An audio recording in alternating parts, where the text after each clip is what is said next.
Gentlemen, and welcome to Bishop Dwenger High School. We're broadcasting live here down on the field for a very special night of football. Got a lot on tap for our pregame show, and it all starts right now.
Yeah, good evening again, ladies and gentlemen, and welcome to our pregame show here on the Saints Sports Network, broadcasting live from the field level here at Shields Field. Alongside Joe Wharton, I'm Sean McBride. We're going to have some very special guests along with us tonight, but we're celebrating tonight in a big way. Tonight marks the return of the champions from 2015, 10 years, if you can believe that. And they've come here tonight. We've got a good show for them coming up, and we're blessed to have you with us, and thank you for being along with us. If security could keep some people off the set, please. Coach, thank you very much for that. Well, hey, let's jump right into it, Joe. Again, a great night here, some great memories on tap as the 2015 comes back home for a great matchup tonight. A lot on the table tonight, but we want to go back about 10 years. As our viewers can see, we've got a very special guest, Colin Burns, with us here tonight to talk about his time as a player in 2015. A great season that really kind of started off, Joe, kind of rocky. Right. With a 14-1 record, but that first game, it was not the way that the Saints wanted it to go. That's right. That season started out with a loss against Bishop Luers. I am here with Colin Burns, defensive end from the 15 state championship team. He asked to go first so he could get back to his tailgate. Okay, so we got the coaches on the wings. That's here, right. and we're going to get right to Colin. Colin, what a special season it was. And what I remember about you in that season is you were thrust into the defensive end position because of injury, but you told me right before we went on that there was more than one injury. Tell us a little bit about the Homestead game and what really got you into that starting role. Yeah, I mean, it's a game I'll never forget, that's for sure. We had two starting DNs, Noah Frymuth and Matt Litchfield, who went down in a matter of one quarter. So me and the other backup, Alex Gronemak, got thrusted into play there, and there was something freeing about knowing that you were the backup and that there was no one else behind you. That kind of allowed both of us to go out there and kind of play freely and play with nothing to lose almost, because we knew that they didn't have anyone ready to go. You were it at that time. Yeah, you were it. Yeah. I mean, it was it was a lot of fun. I mean, I to this day I still remember running out there and being like, whoa, what else we got to lose? Let's just go out there and have fun. No, and I remember when you went in, it was like, really, the defense never missed a beat. And you played so good throughout that season, throughout the playoffs. The whole defense did. But, why I love your story so much is because you're one of those guys, right? You're a program kid. You're working your tail off. You're biding your time on scout team. You're getting beat up every week, waiting for that opportunity. And then when the opportunity came your senior year, you were ready for it. And that's what coaches are always preaching to these kids. Work your tail off. Get in there on scout team and be ready for that moment, and you were. I look back at that season, a couple games that stick out to me, and I don't want to get too much into it because we're going to talk to the coaches next, but one was your only home game throughout that playoff run was Leo. Yep. At Zollner Stadium. Yep. 24-22, Saints win. But it was a tough game, and it came down to Leo trying a field goal at the end to win it. Yes, sir. And knock you out of the playoffs. Yeah. Do you remember what was going through your mind at that moment at Zollner Stadium? Yeah, a lot of different emotions at that time, if I'm being honest. I was mad, I was angry, I was happy. There was a lot of like, man, we're a better team. That's right. It wasn't your best. It wasn't the team's best performance. We didn't play well, but they were also a talented team, and I think there was a small part of us that kind of, we never said it out loud, but we knew that whoever came out of that game had a chance to go all the way, and I think they knew it too. Oh man, when that kick went through, I remember I wasn't on the field before the first time out. I think Coach had two. I think he used them both. I wasn't on the field for the first two timeouts, and then he turned around and was like, why are you behind me? Get out there. I don't know why he did. I'm 5'11", and there's probably some taller people out there, but I remember Peter Winklejohn was right behind me, and I was like, hey, I'll do my best to give you a gap.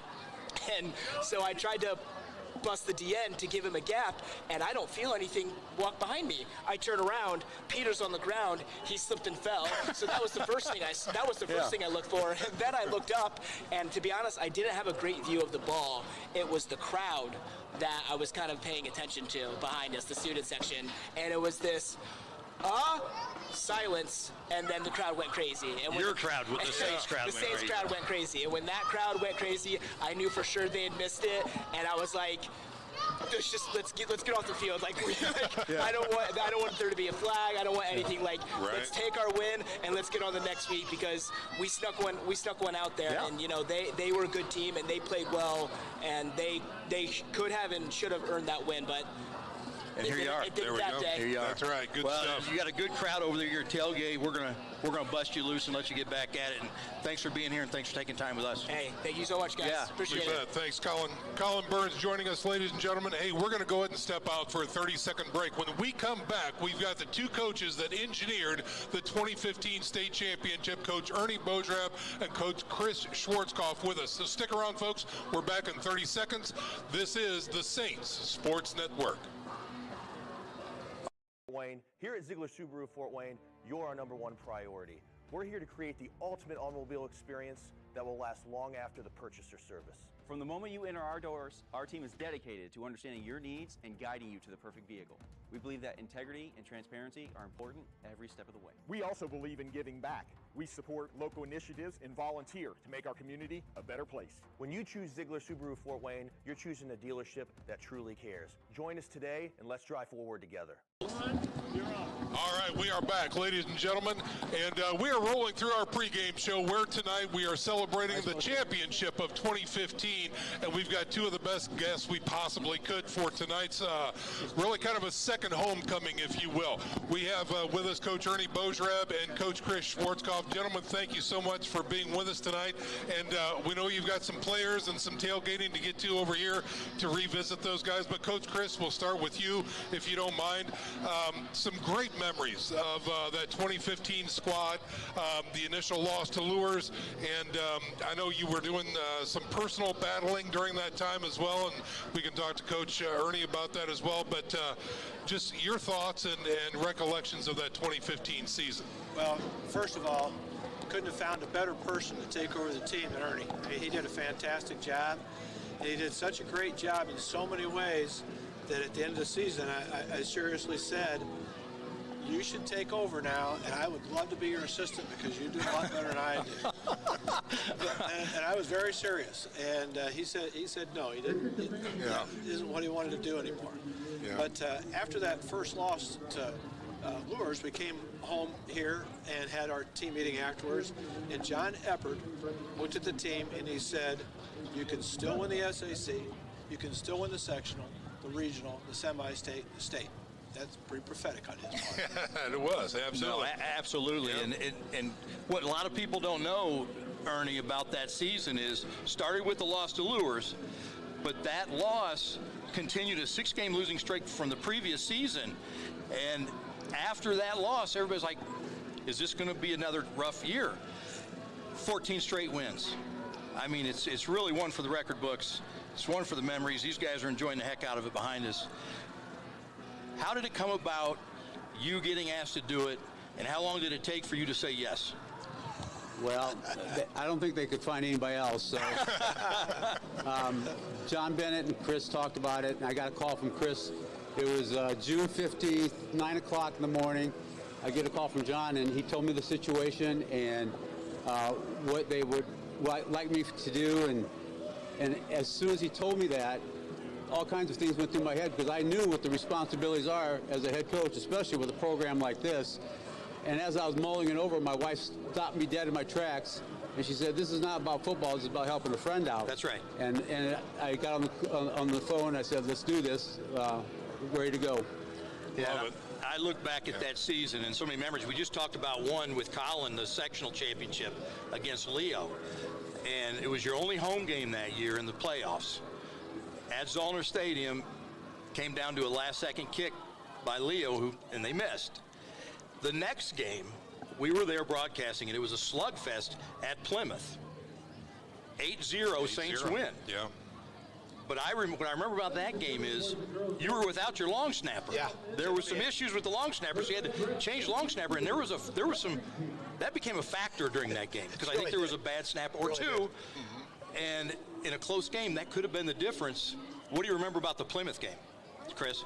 We were so happy to get Tim back after that game, and he was declared ineligible. We declared him ineligible because he didn't know it, but he was an excellent long snapper, and he would go to camps around the country, and he went to one during the season, and that was it. So Can't do that. We had to hold him out so he ends up going to Marion College, Marion University, and is their long snapper for 4 years. I mean, he was phenomenal. He was outstanding. Yeah. So, and just a great young man. So, that was a big night. It was really some scary moments in that one. Yeah. Ernie, the state game, East Central, Saints are down 3-0 at half. What do you tell the team at halftime? Because you go on to win 27-3, 27 unanswered points. What was your message at halftime? All season, our message was success is a decision, and we had prepared so well. The assistant coaches did such a phenomenal job and worked their butts off. I knew that what we were prepared to do, we just got out of the rhythm. We had some lost momentum. There were penalties. I said, we're not going to do a dang thing different than what we prepared for. Play your position. Don't overplay it. Go out there and do your job. And they responded. It's a great group of kids. There was a group that they couldn't please you enough. That you tell them to jump and they say how high. Yeah, it was a great group. Coaches both, and I'll let whoever wants to talk first. Still in touch with any of these guys? I know, in a little bit here we're going to let you get back to it, but to see these guys in action or to be a part of such a fantastic team and such a fantastic program, when you see them now, 10 years later, some of them have started families, some of them have phenomenal careers, some of them are still trying to get their sea legs. We all take this journey a little bit differently, but what's it like looking back and seeing them today? It's got to give you a full heart, I would imagine. Well, we look back at our own career, and we look up to that head coach and think, this person was something I really looked up to. And now we look at that from the other side. So we're real proud of all of them, that they've done so well. And they'll come from such great families here. There's so much tradition. And they tell you how their youngsters are going to be here next. Yeah. It's pretty nice. Yeah, absolutely. Same thoughts, Ernie? Yeah, for you? Pretty much. I was just telling Chris on the way over, a couple of their faces popped up on Facebook. I'm not usually on Facebook, but I was on Marketplace trying to buy something, and their faces popped up, and I didn't recognize them. They had beards, and they looked older and everything, so I really had to look hard to see who they were, but not really in touch with many of them over the years. Okay, well, hopefully tonight you have a great opportunity to catch up with them and see them. So, yeah. Sure. Can't thank you enough, gentlemen, for being with us tonight. Any final thoughts that you'd like to share? Big game, right? Snider, Dwenger tonight. Yeah. This is a big game. You've coached in a bunch of these, and when you were at Northrop, and what does this Snider-Dwenger matchup mean? What's interesting is Kurt Tippmann is my next-door neighbor. That's right. And he was working on some things at home this afternoon. He had a little time, and so was I, and we got together a little bit and talked. And this is 10 years. Not only did Bishop Dwenger win the state tournament, but so did Snider that year, if you remember. That's right. Yeah. And what's interesting about that great team that they had, which we had such a great game with during the regular season, is they were behind weren't they behind a New Pal by 30-some points? Right. And came back and won. Yeah. The old mercy rule wasn't in effect. That's right. Okay. Yeah. That was, I think, the highest scoring, maybe the highest scoring state game at the time. Yeah, I think so. So what a Phenomenal great game. What a great team they had. Yeah. And Kurt's a great coach, and so there's Great memories. So this is always a dandy. Good Well, stuff. thanks for what all you guys have done for Bishop Dwenger football. Indeed. and Can't Bishop thank Dwenger. you enough. Yeah. All right. Gentlemen, again, thanks so much. We're going to let you get to the fun and the party and then go in and watch the game. Okay. Folks, we're going to take a 30-second break. When we come back, we're going to talk about the sectionals You doing all right? and all kinds of more fun stuff. So we'll be back in 1 minute, so please stick around. Okay, this is Bishop Dwenger football on the Saints Sports Network. Thanks, guys. Friday nights in Fort Wayne mean one thing: Bishop Dwenger football. Just like the Saints bring passion and dedication to the field, we bring the same to helping our customers find the perfect ride. At Glenmark Chrysler Dodge Jeep Ram, we believe in building champions on the field, in the classroom, and on the road. Built on tradition, fueled by determination, a community united in spirit. So Bishop Dwenger, whether you're looking for a new car or to get your vehicle tuned up, you can always check us out on Coliseum Boulevard under the giant burger flag, or always online at GlenmarkDodge.com. At the University of St. Francis, we believe everyone's made for greatness. Here, students are inspired to reach higher, academically, personally, and spiritually. We're not just shaping minds, we're forming servant leaders with purpose and heart. Rooted in faith and tradition, we prepare students to live lives of virtue, service, and joy. This is where faith meets reason, and where students discover who they're truly called to be. Discover greater. Come this way.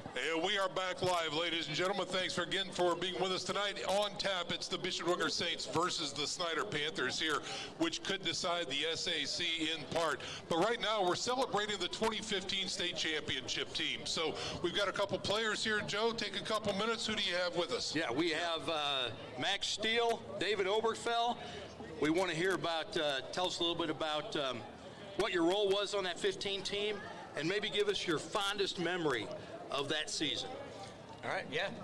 David Obergefell played corner for the 2015 team. And your brother is Sam, yes, who was on the cornerback on the 18 team. 2018 state championship team as well.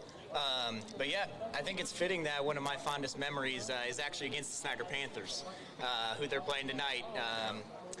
Great game. That Snider team was one of the best teams I've ever seen. Absolutely outstanding players, lots of D1 guys. I'll tell you, covering guys like Matt Hippenhammer and Brantley, David Turner, not an easy task. Isaac Stiebling was the quarterback. Stiebling was and the I remember in that game, you had a pick. Did you both have picks? He did. Yes, I actually, that's one of my favorite memories because I got that interception with a broken hand that I suffered earlier in the fourth quarter. So yeah, it was an absolutely outstanding game. DNs played great.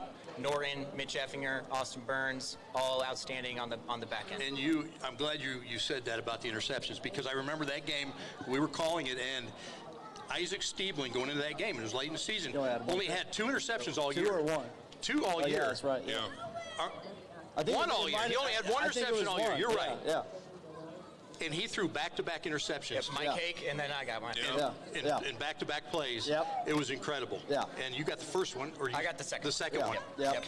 Yeah. Mike Hake had a great return on that one too. Outstanding play by him. Awesome. Max? Yeah, Max Steele. I played wide receiver. My fondest memory of that 2015 team was basically just all the accumulation of just all the guys, the brotherhood that we had. We didn't have too much, D1 talent. That's true. I remember that. We were a close-knit group, and just being able to, enjoy that season with each other, we really bonded and we really connected, and that really gave us a deep run, especially that Snider game. Like he mentioned, that was one of the best Snider teams that I've seen. I've seen a bunch of teams, Dwenger, Snider, they're battles every year.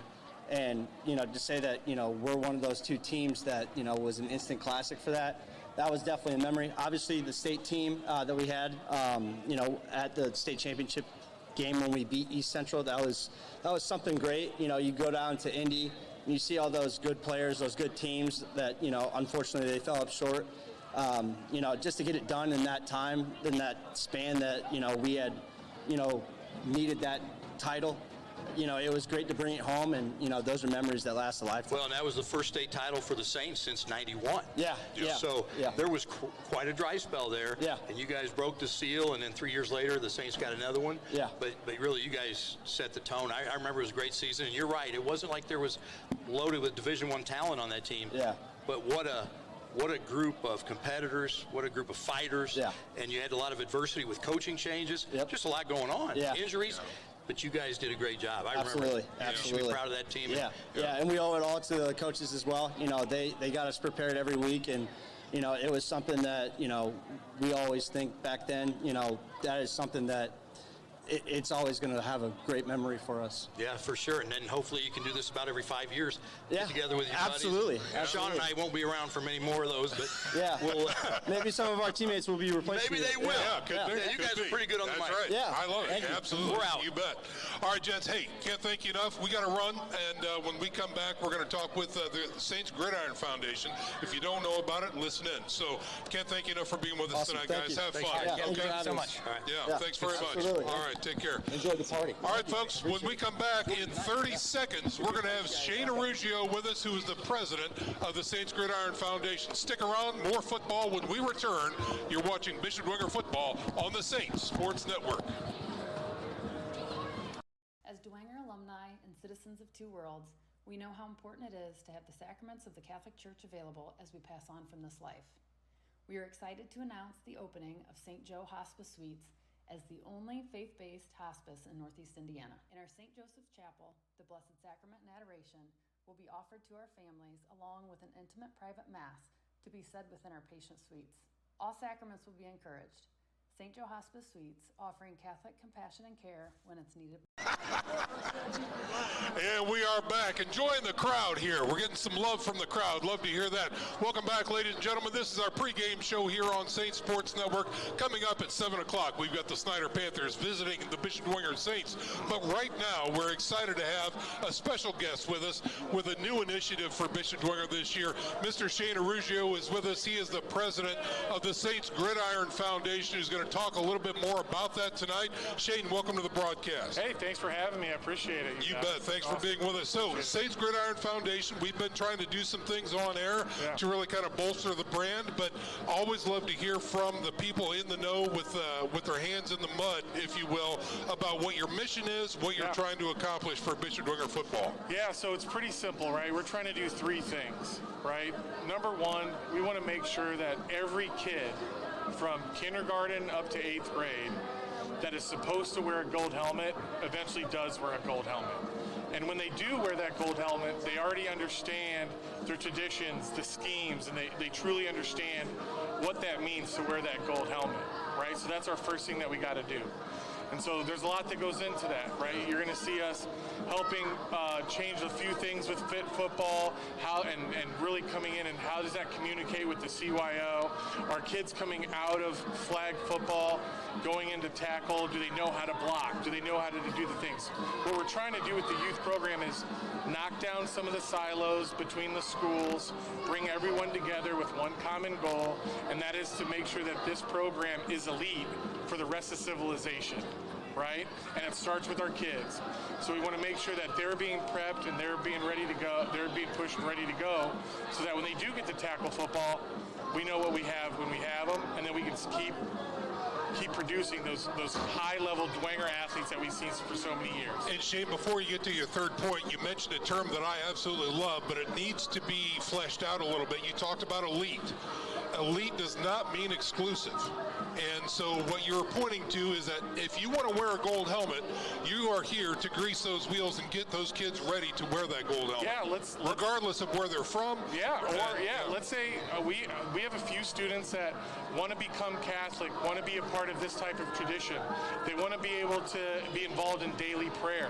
And maybe the school that they go to now doesn't allow for that, right? And so we want to, that's why I say, and it's a little broad, if you're supposed to wear a gold helmet, you do. And to me, that tells me that that person does want to actually and should wear a gold helmet. Yeah. Okay, number three. I know we got about a minute left according to Terry. Two, we want to make sure that financially and process-wise, that the football program here is always running at a high level. right? And so what does the foundation have to do to support that? And there goes a lot into those processes. What does the football, what does the team need? What does the program need?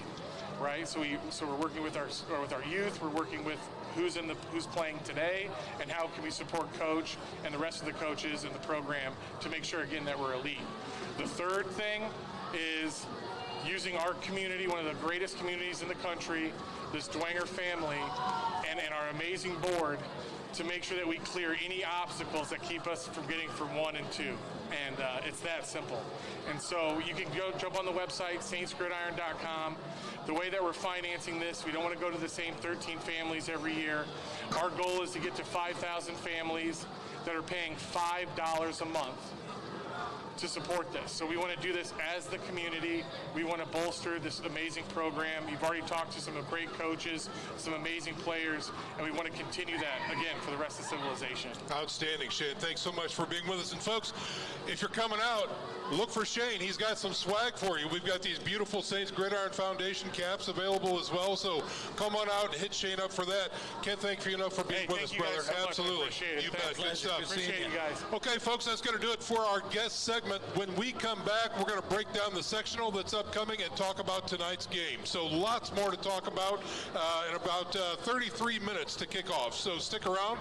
After this 30-second break, we're going to talk about the sectionals. This is Bishop Dwenger Football on the Saints Sports Network. Tippmann Group is a family-owned business that's proud to call Fort Wayne home. We build cold storage facilities all around the United States, run one of the largest cold storage companies in the nation, and lease office space in Fort Wayne, like inside the Lincoln Tower. Hi, I'm John Tippmann, president of Tippmann Group, and our family has been part of the Bishop Dwenger family for many years. We are a proud supporter of Dwenger Athletics. Go Saints! From Italian classics at Salvatore's to sizzling fajitas and bold margaritas at El Azteca, premium steaks seared to perfection at Shorty's, or the freshest seafood at Paula's on Main, and of course, the iconic Powers Slider. Proud to be locally owned and operated, the Salvatore's Restaurant Group provides unique dining experiences crafted with passion right here in Fort Wayne. Wherever you join us, it's always our family serving yours. Welcome back, ladies and gentlemen. We're broadcasting live from the grass here at Shields Field, where tonight the Bishop Dwenger Saints are going to host the Snider Panthers in about a half an hour. But right now, it's time to talk sectionals. And Joe, when we're talking sectionals, it's not just about football here at Bishop Dwenger. That's right, and we'll get to football, but it is that sectional time of year. That's right. So let's run this down. Starting with girls soccer, sectional championship. They made it to the championship. They're going to take on Concordia at East Noble High School at 7 p.m. on Saturday. Volleyball sectional, they're going to be taking on DeKalb Thursday, next Thursday. That game will be at Concordia. That goes at 8 p.m. 8 o'clock, okay. Cross country, can never forget about cross country. That's right. Their sectional is Saturday, next Saturday, the 18th, 10:30 a.m. at Huntington University. And finally, the football draw, the sectional football draw will happen this Sunday, Sean. Yep, Sunday night. For all classes. It's going to be, it's an exciting time of year and a busy time of year for the athletic department at Bishop Dwenger. It surely is, and thank goodness that the CJ Boswick is here as well, helping out in the athletics. Jody's with Jody, doing a great job, just a lot going on. If he had hair, it would be gray, is all I'm saying, okay? So, anyway, let's get back to football right now, because again, when we talk about the Bishop Dwenger Saints, everyone that doesn't know this probably should, but 4 of those teams in sectional 19 are listed in the top 10 in the state in 4A. So we feel, Joe, I know I do, and I'm sure you, I think one of those teams out of sectional 19 is poised to make a long run down to the Luke Thanksgiving weekend. Yeah, but, you certainly can make that argument. Let's, first and foremost, before we talk about the Bishop Dwenger Saints, what's on tap for the Snider Panthers? Snider Panthers, they're in sectional 2, Sean. Yep. In that sectional, Carroll, Northrop. Yep. They play tonight as well. That's right. That'll be a preview of the sectional. Elkhart struggling this year, and then Snider. So only 4 teams in that sectional. Carroll and Northrop right now are the 2 best teams. Those are the 2 hot in teams. sectional 2. Yeah, for sure. So keep an eye on that one. Yeah, you bet. Sectional 19, the Saints are in sectional 19. right now, if you look at Sanger and East Noble is atop that sectional, followed very, very closely by Bishop Dwenger, then DeKalb and Leo. Then rounding out that sectional is Columbia City, Fort Wayne, Southside, New Haven, and Wayne. Right. Okay, but let's focus on the top. East Noble, Dwenger, DeKalb, Leo are really teams to watch in that sectional. It's going to be very, very competitive. And I, like you, believe whoever comes out of that sectional has a very good chance to make a run Thanksgiving weekend down at Lucas Oil. So it's going to be very fun to watch. It's going to be very fun to watch the draw on Sunday night. And we will keep an eye on social media, folks. If you don't follow us on Twitter, look us up. We're the Saints Sports Network. And also we'll have notices on Facebook as well. We're hoping that we get a home draw, obviously, because we don't go on the road with the Saints Sports Network. So we're hopeful that we do get at least a chance within the sectionals to broadcast here from Shields Field. But that draw is, again, coming up on Sunday night. So look for us on social media on Monday to give you an update there. But I think what we're going to do is try transition out of sectional time and now talk about the game tonight, Joe. Lots to talk about, including really kind of starting off with a history lesson here. If you look back through, Joe, for regular season matchups, the last 4 games, Snider Panthers have really put it to Dwenger. So Dwenger is, again, in a drought, a regular season drought against the Snider Panthers. The last win that they've got was the sectional championship when we were back in 5A. We actually had a regular season loss to Snider that year, but beat them in the sectional playoff. So the Saints come in down 4 against the Snider Panthers. However, Joe, this is a young Snider squad this year. Yeah, it is, and they've struggled, right? Yeah. They've lost 3 in a row. They haven't lost 3 in a row in more than 30 years, Sean. The most games Kurt Tittman has ever lost in a season is 5. Snider sits at 2-5 right now. The Saints could hand him his 6th loss, which would be the most ever that Kurt has experienced in his 17 years as the Snider head coach. The most games Snider has ever lost in a season is 6, and that was in 1989. Well, okay, so Snider is traditionally, historically, an outstanding program. I always say when the Saints play Snider, when the Saints play Bishop Luers, throw the records out. Yeah. It's going to be a battle tonight, folks. I don't care what the records are. I don't care that Snider's lost 3 in a row. This is not one of their better teams, but you will absolutely get their best performance tonight. And if people wonder why that actually happens, oh my gosh. You know, we call it the Battle of Reed Road, if you will, because St. Charles, which is the largest feeder program for the Bishop Dwenger Saints, is literally right across the street, or kitty corner, if you will, from Snider Panthers. So this is, for all intents and purposes, kind of a backyard brawl. These are kids from the neighborhood getting together and doing it on the next level, if you will. So that is why we talk about the records don't matter. You know, the history doesn't matter. Each and every one of these games stands on its own, and we are excited about tonight's matchup. Now, we talk about SAC implications on the line. If, in fact, Dwenger wins this contest and the Carroll Chargers beat the Northrop Bruins, then the SAC bell comes back to Bishop Dwenger High School. A lot on the line. One right. That's right. A lot on the line. I verified that. So that's what's on the line tonight. Saints win tonight. Carroll wins tonight. Dwenger wins the victory bell. And it's been a while. Assuming next week with Southside. You assume. Yeah. Carroll plays Luers next week. Yep. At Carroll. That should be a win. Dwenger plays Southside here at Shields Field. We assume wins week 9. Yeah. If that all plays out, that's the way it works. So technically still TBD, but this is a huge game. There's a lot on the line for the Saints.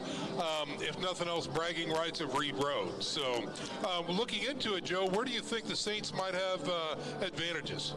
Well, the Saints, let's talk about, I'll tell you, the Saints defense has been fantastic, especially in pass defense.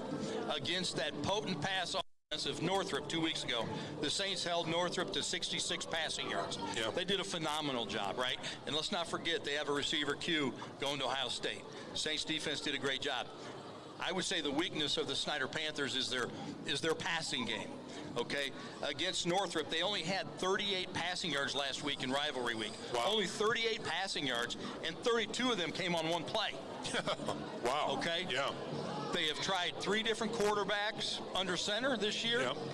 They've not been able to find their passing game, and I doubt seriously they're going to find it against this pass defense of Bishop Dwenger. No. They've got a sophomore starting tonight at quarterback, and he will be tested, whether it's the defensive backfield or the men up front.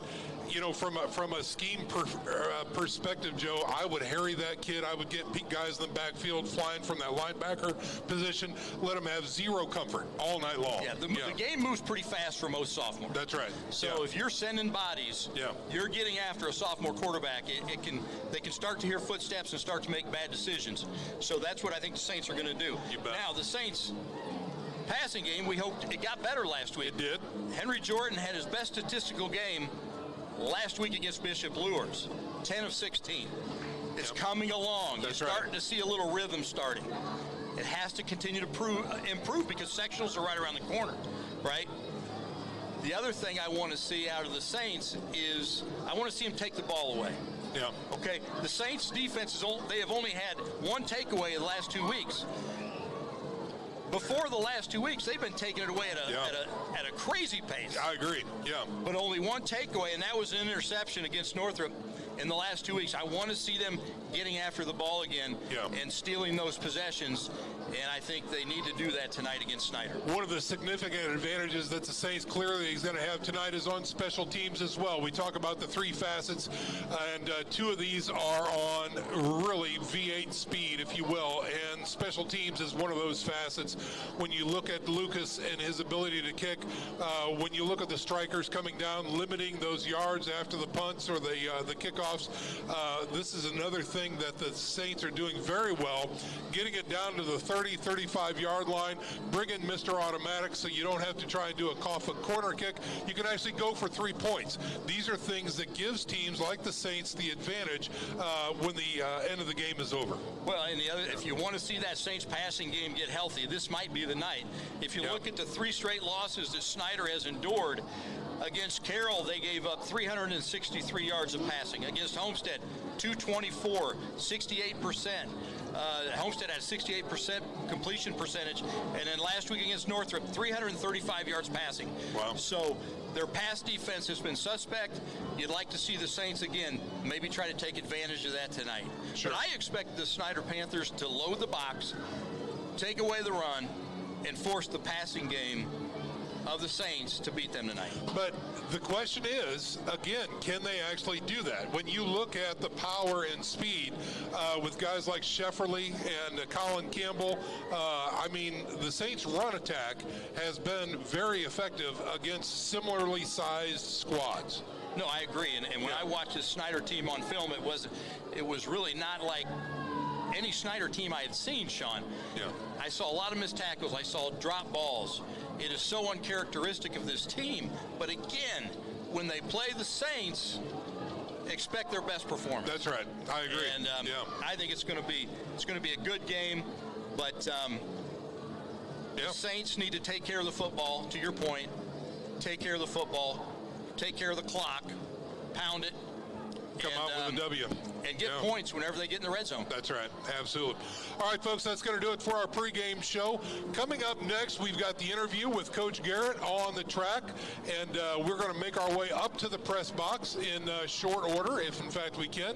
We see Rick is up there getting ready to spin the camera around to the field and getting ready to go there. So we're going to call it good from down here on the field. Next time you talk to us, we're going to be up in the booth. Stick around, football fans. We're going to take this time out, get upstairs, and stay tuned for the coach's interview. This is Bishop Dwenger Football on the Saints Sports Network. Good evening, football fans, and welcome to On the Track with Coach Jason Garrett. Coach, it's been a minute since we've had a chance to talk. You're back home again for some Week 8 action against the Snider Panthers. Tell us a little bit about the last couple of weeks and specifically this week in practice. How's the team shaping up? Most importantly, I think we're trending in the direction of being more healthy. That's a number one key for us. And then, you know, our defense has been playing outstanding throughout the season, and continues to get better in the little things, and special teams, as everyone knows, with Lucas and the execution of things we've done there, even some fake punts and things. Been very pleased with that, and offensively running the ball, and I think last week really started to improve in our passing game, and so, getting all three facets, kind of sharpened and ready to go, and this will be another great test to continue, in that process, getting ready for the playoffs here in a couple weeks. Coach, week 8, 2 weeks to go here in the remaining regular season. Are you where you thought you would be with this squad? Gosh, that's a great question. I don't know if I ever really projected where we would be, but I tell you, I'm very excited with what we've experienced with these guys. I would say the resoluteness, the way that they went about things, the competitive spirit, as I've always said, in the summer leading through August, September, now into October. It's not lessening at all. In fact, I think they see where we're at in the journey. It's week 8. The draw is Sunday, so things begin to get even more real. And been super impressed with these guys. It's an outstanding group, starting with our captains and seniors, and then our younger groups. I mean, the scout looks we've been getting and the spirit that we've had during our practices has been outstanding. We've had to cut back on the physicality of them just because they've been so competitive with one another, which is a great problem to have. So right. Very happy with that. Good stuff. We talk about week 8. Again, this could be labeled rivalry week. Again, I know every team that plays Dwenger, that's a circle date, but this is Snider. Young squad, not having the success that they normally do, but still a very big threat. What's your game plan going into the action? Well, you said it. I think arguably the greatest rivalry in the state, at least the top 2 or 3, as I've understood it to be, and always has been since I played here. So it's Snider week. Throw the records out, throw the outcomes out, throw young and old out. It is what it is, and for us, it starts with physicality. Doing everything with our pads, playing together, unified, trusting each other, and giving it all we got, leaving it out there for not only each other, this season, but all the generations that have come through, all the great Snider Dwenger games of the past. So it's a big week. Yeah, absolutely. When we talk about the game, the 2015 squad is going to be here, and we're going to talk to them during our pregame show as well. But harken back, if you will, and some of your favorite memories about the 2015 squad. There's tons of memories, and shout out to all those guys, whether you're here or not. Love you, and hopefully I get to see the guys that are here. And if you're not here, it'd be great to see or hear from you at some point. But a lot of great memories. So many great young men on that team, and Ernie stepping in, and Chris's situation, and just everything that came together, and how they finished it. And in my role at that time was with the offensive line. I think of those guys a lot, and their personalities. And you don't win a state championship with a great offense and defensive line. And we were led by our offensive line. So shout out to those 5 or 6 guys, including the tight end that season. So I think most about those guys, and I think about. There's nothing like going through that tunnel at Lucas Oil. We say it. We did it in 18 again. There's nothing like it. And remember going through that with those guys, and then being at the end and watching them get their blue ribbon and eventually their blue ring. So proud of them. Welcome back. Hopefully we'll put on a good show tonight. Absolutely.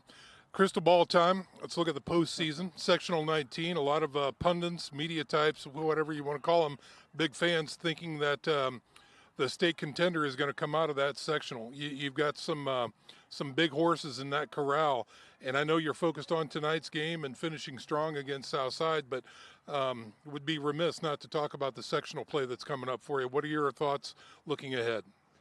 Well, I think, as you mentioned, I think it's arguably the toughest sectional in 4A throughout the state. I think, whatever rankings stand for at this point, I think 4 of us are in the top 10.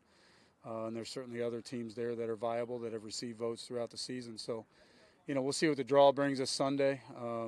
Obviously, everything that we've been preparing for, the things that we talk about, the adjustments we make are all about getting ourselves ready for those teams that we will likely face in the postseason. So we'll see what the draw is Sunday night, and there'll be some sleepless nights in the next 7-8 weeks. So good stuff. All right. Well, Coach, that's going to do it for our interview. Can't thank you enough. Any final words to our viewers tonight? No, I just want to thank everybody for all the support. And again, another shout out to all the 2015 coaches and players and just alumni. It was a good special season, and welcome back. I'm glad we can honor you guys, and we're thankful for you. And let's go spend another 51 days together as far as I'm concerned. That's So right. Let's go. All right, we'll talk to you next week. All right, Thanks, Coach. Thanks. Yep. Life together is a beautiful and unique journey. From unforgettable moments to sharing an everlasting love. Create a one-of-a-kind ring that captures your story at Peter Franklin Jewelers. For decades, Saints football has shaped leaders on the field, in business, and in our community. I'm Shane Arugio, Bishop Dwenger alum and the president of the Saints Gridiron Foundation. And being a public school kid turned Dwenger kid, I learned firsthand the impact that our community has. The Saints Gridiron Foundation exists to make sure that every future Saint that should wear that gold helmet does. That our coaches and staff have the resources to run at the highest level, and that our alumni and families unite to keep this tradition alive for generations. But here's the truth. We can't keep going back to the same 13 families every year to fund this mission. We already have one of the strongest communities in the country, and this should be a community effort. That's why we're asking every Saint, past, present, and future, to step up with as little as $5 a month. Scan the QR code or visit saintsgridiron.com, join us together, and we'll make sure that the next generations of Saints know exactly what it means to wear that gold helmet.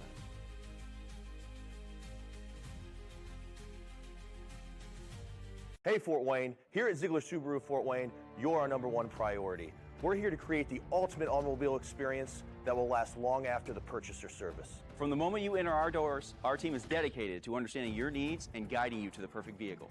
We believe that integrity and transparency are important every step of the way. We also believe in giving back. We support local initiatives and volunteer to make our community a better place. When you choose Ziegler Subaru Fort Wayne, you're choosing a dealership that truly cares. Join us today and let's drive forward together.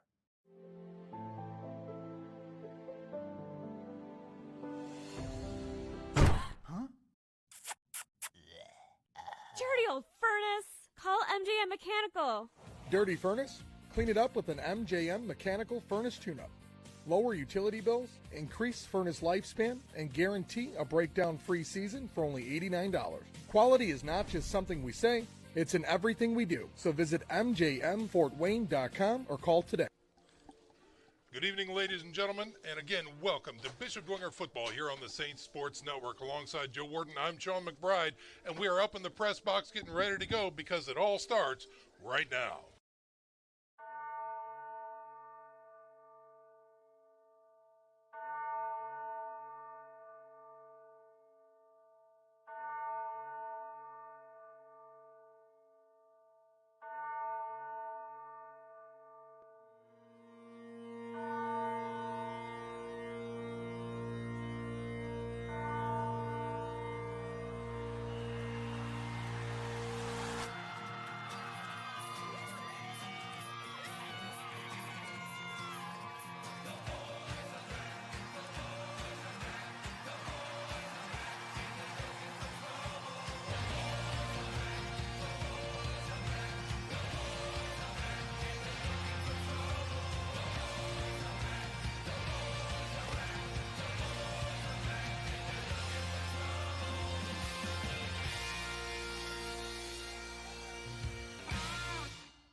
Back, ladies and gentlemen, to Shields Field, where tonight we will have the Bishop Dwenger Saints hosting the Snider Panthers.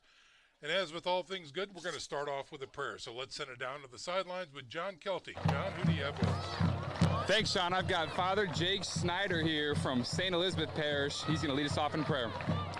In the name of the Father, and the Son, and the Holy Spirit, amen. Heavenly Father, we give you great praise and thanksgiving for this night to celebrate and glorify you through this game of football. We ask that you keep all the athletes faith, that they may play to the best of their ability, and that they may glorify you in their great gifts that you have given them. We ask this all through Christ our Lord. Amen. In the name of the Father, and the Son, and the Holy Spirit. Amen. Go Saints. Let's go. Thank you. All right. Thanks, Father Jake. Say hi to Mom and Dad for me. All right. So, Joe Warden, here we are. We're back up in the booth. A little winded, but we're good to go. That was a fun pregame show we had down on the field. But let's talk about, again, tonight's matchup. We've got a real barnstormer here with real-world consequences for the postseason. Absolutely. Let's keep in mind if the Saints are victorious tonight and next week against Southside here at Shields Field, and if the Carroll Chargers beat Northrop tonight at Northrop and then take care of business against Bishop Luers next week, the Saints will be crowned the SAC champions. So a lot riding on this game, and we are going to keep a close eye on what's going on down the street at Spooler Stadium. That's right. John Kelty's going to keep us up to date on those scores from Carroll versus Northrop as they do impact the Saints tonight. But also, too, we're going to talk a little bit more about tonight's matchups here and talk to you about the starting lineups. Joe Warden, do you have who do you have over there? Yeah, Snider's defense starting tonight up front. Conklin, Hughes, and Portee. A couple big guys up there, big, strong, athletic guys. Right behind them, you have Maple, Cole, Baumgartner, and Fertil. And the defensive backfield getting the start tonight for the gold and black is Corals, Hunter, Rains, and Travis Black, number 9. So that is your starting Snider defense. And for the Bishop Dwenger Saints, our starters tonight, starting up front, we've got Henry Jordan as quarterback, Colin Campbell, Zion, how do you say Zion's last name, Joe? Sorry. We'll get that. Russell Beckham in the wide receiver slot along with Thomas Dennis and Nick Tippman. And then, of course, the big uglies up front. We've got Andrew Tran, Lewis Morris, Vance Diepenbrock, Isaac Moga, and Noah Weimer. So those are the big 5 up front for the Bishop Dwenger Saints on offense. So it looks like also, too, Joe, it's got a lot of action down there. Looks like there's a lot of young shavers down in the end zone down there. Yeah, young bloods down there. It's fit football night tonight here at Shields Field. So all the kids that play fit football, flag all the way up to the tackle, the 3rd and 4th graders. Look at those guys. They are here to form a tunnel and have the Saints run through there.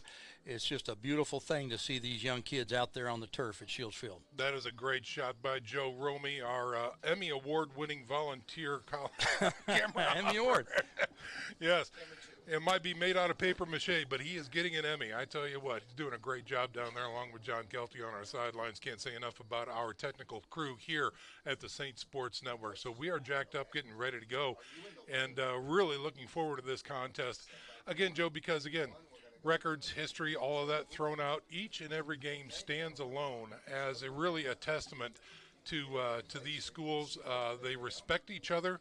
But I will say they don't really like each other. No, that's true. I think that's a fair statement. And you look at the Snider Panthers this year, the offense has really struggled, Sean. They've only put up 105 points all season. Their defense has allowed 205 points. They've lost 3 in a row coming into this game, and it's just been a struggle for them. They've tried 3 different quarterbacks. They've tried multiple running backs.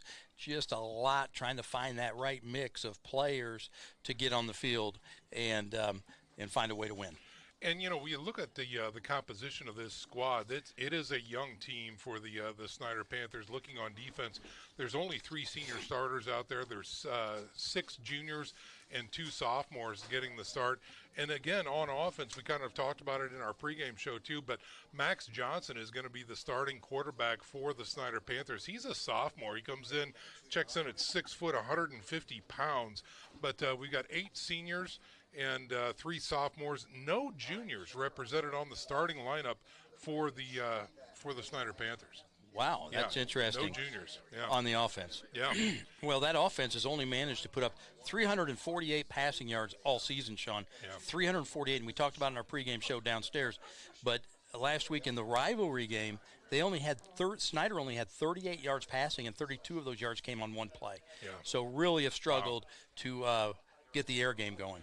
The Saints make their way through the youth tunnel there, back out onto the field there, and always a good look dressed all in navy with the gold helmets and white numerals.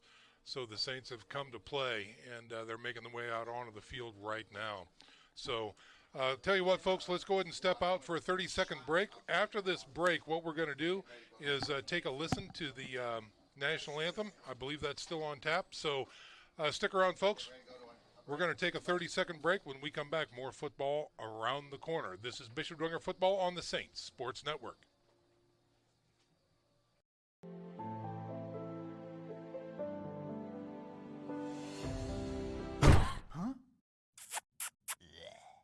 Dirty old furnace! Call MJM Mechanical.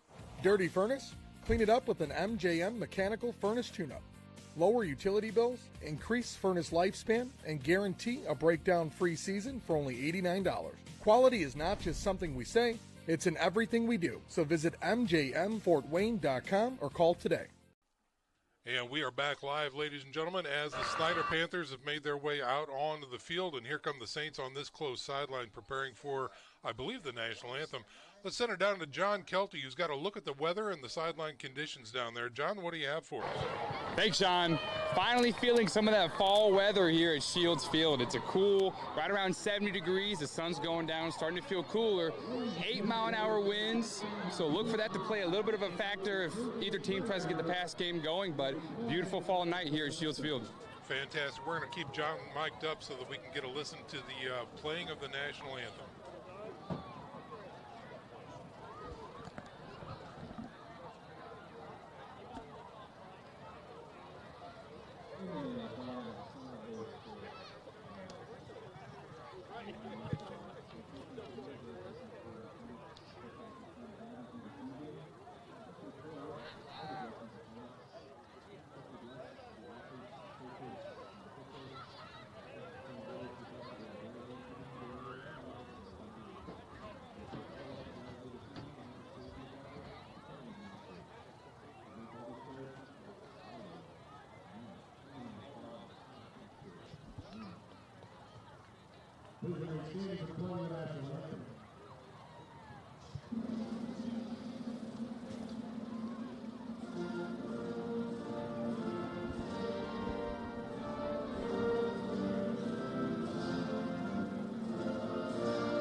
Here we go, ladies and gentlemen. It is Dwenger Snider 2025 style, and we are here for it. Joe Romy out on the field getting ready to film the mock coin toss, and we'll hopefully get a listen in on that as well. So we're jacked up, ready to go. Joe Wharton, what do you have for us? Well, if you're wondering, Sean, what the all-time record is in this rivalry, Snider leads 38-24. The 24 wins against Snider is the most by any team ever in the state. So Snider still has the edge by 14 games, but the Saints have had their share of success over the years against this powerhouse. All right, good stuff there. So we are moments away from kickoff, again, as both teams are marshaling near the 50-yard line to get their captains out here. And while we do that, just a reminder, too, we talked about different sectionals in the area, Joe. We've got a lot going on beyond just football, right? It's a sectional weekend for some of the other squads as well. I think we talked about cross country. as well. No, you got that right, Sean. So girls soccer, they are in the sectional championship tomorrow versus Concordia at East Noble. And that goes at 7 p.m. Volleyball sectional versus DeKalb is next Thursday, at Concordia, and that will start at 8 p.m. And then finally, cross-country sectional is next Saturday, a week from tomorrow, 10:30 a.m., and that's at Huntington University. And finally, the football sectional draw is this Sunday, Sean. All right. Looking down there at the mock coin toss, I don't know that the official has his mic on or up yet, but the instructors are being given. Looks like Gus Tippmann was actually in uniform but didn't have his helmet on, so Gus probably not playing tonight, is he yet, Joe? No, he's still rehabbing an injury, not ready to go yet. Okay. I will say this, too. There is a new addition on the chain gang tonight, Sean. Really? One Bart Tittman has been elevated from the JV to the varsity chain gang. Got called up. He got called Wow. up. Yeah, it's Okay. a dream. It's been a dream It of his is. for some time, and he's out there, and let's hope he can perform tonight. That's right. All eyes will be on him. Here we go. Snider has won the toss, have deferred, and will kick to the scoreboard. All right, so Snider will be kicking right to left on your radio dial. Saints will come out on offense first as Snider is deferred to the second half. And that Saints offense coming out, they have averaged 21 points a game. Again, last week versus Lures was Henry Jordan's best statistical game. 10 of 17, that's 59% completion rate, 82 yards, 1 touchdown, and no interceptions.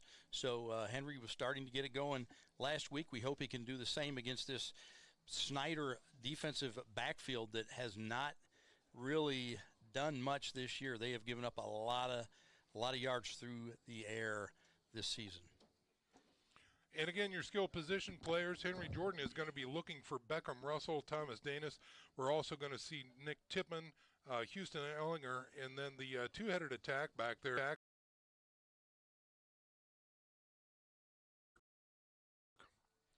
And we are underway. End-over-end kick going into the end zone. That's going to result in a touchback. So the Saints will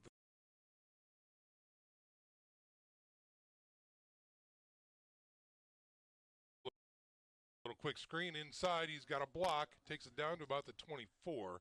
Number 18 on the reception that time. Thomas Danis, and I like that call, Sean. I mean, the Saints have been a little bit predictable at times in, throwing on first down, pick up 3 yards, nothing wrong with that, That's right? Keep them honest. Yeah, it's a rhythm builder for the quarterback. You bet. Brings up 2nd and 7 for the Saints. Same formation now. Quarterback keeper this time around the left side, has a little bit of room, gets north of the 25, wrangled down close to the 27. That's a quarterback blast just going off the left side. The fullback or the tailback, in this case, Shefferly, kicking out that defensive end. Nice gainer there for Henry Jordan. Brings up very third and manageable. Yeah. Number 5 on the stop for, no. So brings up 3rd and 2 here for the Saints. Single set back, twins right and left. On 3rd and 2, he looks to throw. He's got pressure, rolls out of it. Looking downfield, looking, firing. Got a man coming back. Is it caught is the question. Oh, he's saying he was out of bounds. Oh, at the 43-yard line. They call it incomplete. And let's see here. Now the punt team comes on. So the first drive stalls for the Saints. 3 and out for the offense. Okay. Now we'll see the All-State kicker. There you go. Lucas Wynn. Wearing number 1. He should launch this from about the 16-yard line. Single man back deep for Snider. Standing near his own 45. Good snap by Diepenbrock. Kick is away.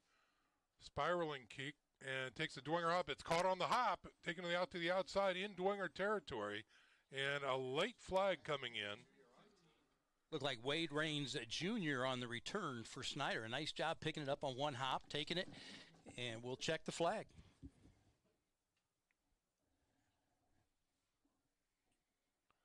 Officials discussing it at the far side. Might be a late hit. It is a personal foul against the Saints. So Snider will be in excellent shape after this penalty.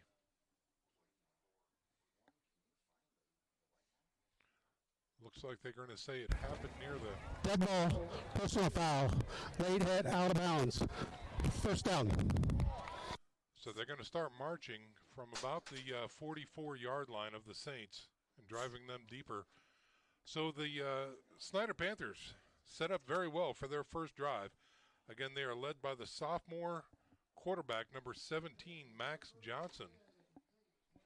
In the backfield, he will have senior number 12, Jordan Davis. And he will look for young men like Johnson, England, Dodson, and Moore are your skill position players to start for the Snider Panthers. 1st and 10, just inside the 30-yard line. Here's a low snap. Give to the tailback. Hit. Driving forward for a small gain there. That's Evan England, number 6 on the carry. Senior checking in at 6'2", 200. Gain of about 4. I believe that was Burton, number 6. Is a running back, 6 foot 190. Okay. So, yeah, we've got conflicting information there. Sorry about that. Braylon Burton. Here it is on 2nd down. Here's a screen. Oh, immediately hit, separated, and incomplete. Let's see if we can grab that one. Big hit that time. Jackson Parrish lit up Wade Raines Jr. Excellent hit by Parrish to separate player from ball. Here's your Air X-ray replay on that one. Just an immediate throttling right there. So the incomplete pass brings up 3rd and long now for Snider. Oh, and the Saints jump off sides trying to time the snap, and they went a little too fast.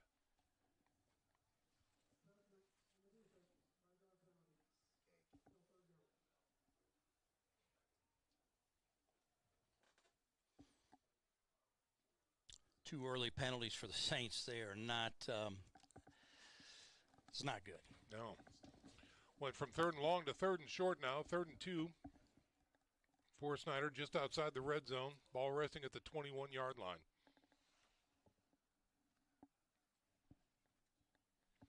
Johnson looking over the defense. Here's a snap. Give to the tailback. He's got the first down and more inside the 15. Taken down near the 13-yard line is Burton.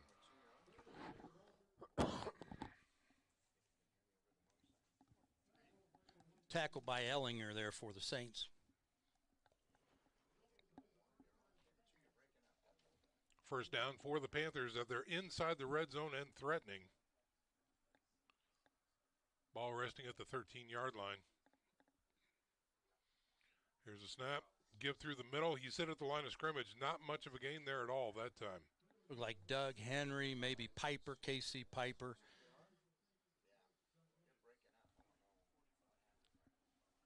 And Dowdge also in on that tackle for the Saints.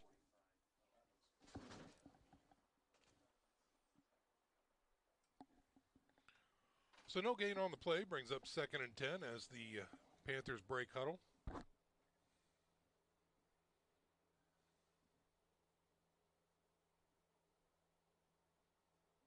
Trips package to the left side. Here's a give, trying to get the edge. Can't find it. Hit in the backfield and dropped. That's another tackle for loss for the Saints. Dowdge again in there. Cooper Campbell also in on the stop for Dwenger. Gunnar McCarthy checking in for the Saints, number 24, the outstanding nose guard. Checking in for Tryon. Going to bring up 3rd and a long 11 now for the Snider Panthers.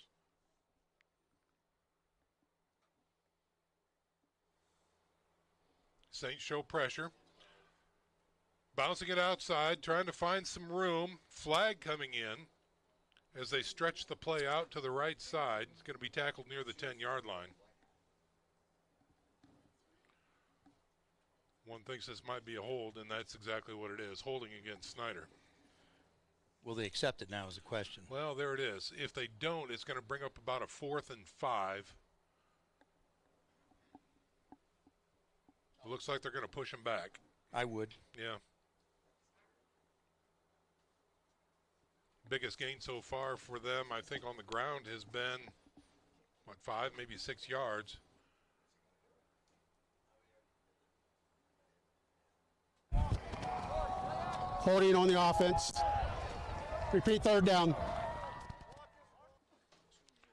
That'll put the ball back at the 25-yard line. They need to get down to about the 3 for a first down here. So on 3rd and 22, Snider lines up, single setback, going to the right side. They get him in the backfield. He is dropped. That is Jordan Davis on the carry, and another tackle for loss for the Saints. Doug Henry. Now you wonder, decision time for Kirk Tippmann. I think he's going to bring the field goal team out.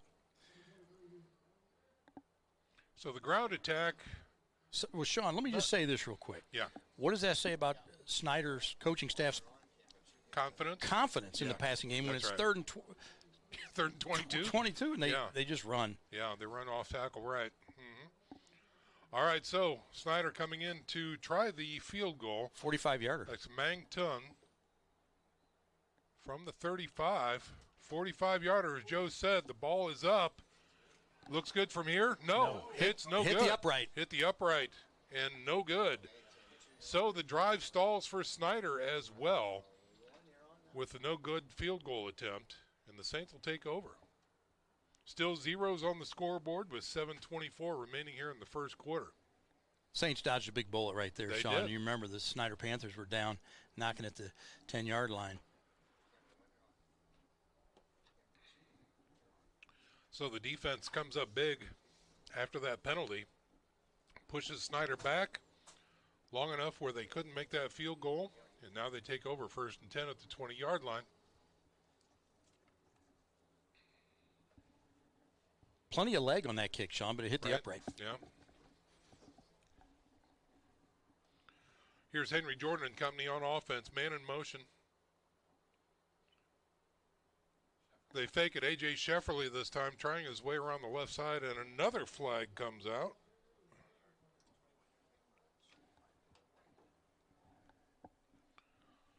A lot of flags so far, Joe. Holding against the Saints. Wow. Third penalty, and we're only a few minutes into this one. A little misdirection there as they faked the handoff to Russell, who was in motion, curling back around the quarterback, and gave it to Shefferly, who tried the left side. And offensive lineman called for holding there. That'll move it back to the 10-yard line and repeat first down. Usually on those runs up the middle like that, you don't see a ref on the far sideline throwing flags. That usually comes from them inside refs, but he must have had a good look at it over there. On 1st and 20. Here's a quick give through the middle. He finds a seam. He's off to the races. Gets to the 20. Shoestring finally tackled near the 30-yard line. Tremendous run by A.J. Shefferly. Well, there you go. That took care of the penalty. In one run, Shefferly gets through there and picks up 21 yards and a first down for the Saints. Ball now resting at the 31-yard line. Shefferly found that seam and exploited it. Fresh set of downs. Again, give to the tailback. Finding his way through the middle. Nice, patient run that time. Gains of about 6, maybe 7. Shefferly carried the ball a lot the last couple weeks, and he's really proven himself. Remember, he's a great defender as well. Yeah. So he's a workhorse. Yeah. And he doesn't mind. You got to get your dudes on the field, and if they got to play both ways, they play both ways. Great pickup, 7-yard pickup there for Shefferly. 2nd and short now as they spread things out. And he looks to throw on 2nd and short. Little slant. He's got his man. And it will be enough for a first down out to the 45. Daniel Hernandez on the stop. He's a 5'10", 185-pound junior linebacker for Snider. I believe that was Beckham Russell on the reception that time. Good, easy pass. I love that. You don't need to throw the ball deep down the field. If you throw a 3-yard pass and Russell can break a tackle and pick up 10, do it. Here they are on first down. Oh, hit in the backfield and dropped. Good pressure coming from the left side of the line from Snider. Good stop there. Looks like Portee from his by DN Jamison line. Reed. Reed and Portee, yeah. Yep. No gain on the play, brings up 2nd and 10. Saints coming back up to the line already. Here's a snap. We had motion. I don't think the receivers were set. And another 2 late flags coming out here. There's a little extracurricular after the whistle was blown. That'll be an interesting call.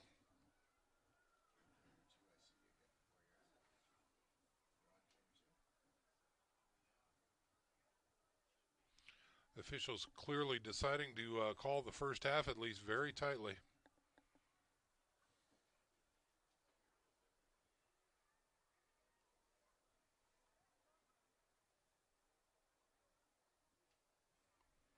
Well, while they're still talking about it, talk about one of our great sponsors here, which is the University of St. Francis. Rooted in our Catholic identity and rich academic tradition, the University of St. Francis prepares students for lives of virtue, service, and joy. Discover greater at the University of St. Francis. 3 penalties on the play. First, we have encroachment on the defense, and then we have unsportsmanlike on both teams. They are offset. 5-yard penalty, still 2nd down. There you have it.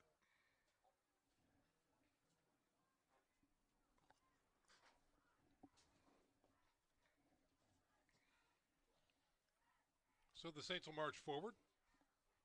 Repeat the down. Brings up 2nd and 5. Now resting in Snider territory at the 49-yard line.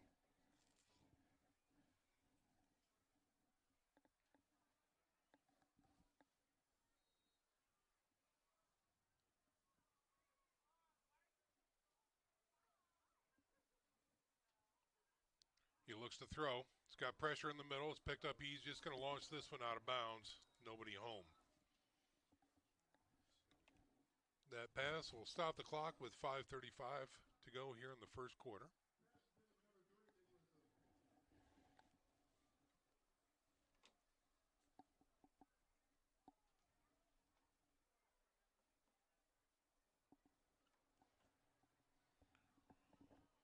Saints break huddle facing a 3rd and 5 after the incomplete pass. Trips package to the right side. Jordan in the shotgun, looks to throw again, has a quick hitter out to the sticks. Think it's caught. But did he get, I think his momentum carried him back towards the quarterback. I think he's going to be a little short. I think it's going to be 4th and inches coming up for the Saints. Is it time for the dog pound? Let's see it. Don't see any new personnel coming in on 4th and inches. They're going to trust A.J. Shefferly to get him that first down. Boy, I hate 4th and inches and being in the shotgun. I know.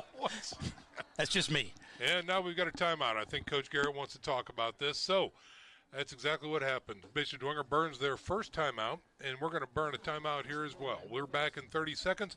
Zeros on the scoreboard here at Shields Field. This is Bishop Dwenger football on the Saints Sports Network. The Bishop Dwenger Saints are heating up the field, and Masters Heating, Cooling, and Plumbing wants to make sure your home is ready this season. Get the MVP of home comfort, a super tune-up for just $69. And here's the game changer, free duct cleaning up to 16 openings when you purchase a complete system. Need more? It's just $30 per opening after that. Protect your home turf with Masters Heating, Cooling, and Plumbing. Proud supporters of Bishop Dwenger football. Go Saints! And we are back to live action, ladies and gentlemen. The timeout is over on the field as the Saints are facing a 4th and inches with the ball resting at the 45-yard line of Snider. Offense remains on the field. Don't see the dog pound, but quarterback's under center now. Here's a snap. Give to Shefferly. He's hit immediately. He's not going to get it. He did not get it. Tremendous penetration by the Snider defense that time to stop that run.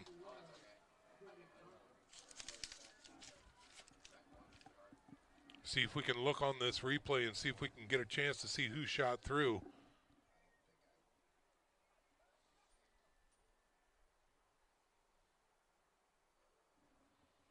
Well, regardless, what happened here is the Snider Panthers come up big on defense and stop that drive, and now they take over on offense. There it is. Oh, here we got it. Okay. Everybody. Yeah, just on the left side. Boy, they slipped those tackles and pounced in there. 1st and 10 for Snider, led by the sophomore quarterback. Ball on the 46. He's looking to throw. He's got time. Fires over the middle. He's got a man, and it will be enough for a Snider first down. Tackle out there by George Hackman. 11-yard. Looks like an 11-yard gain. Caught by Wade Raines, number 3.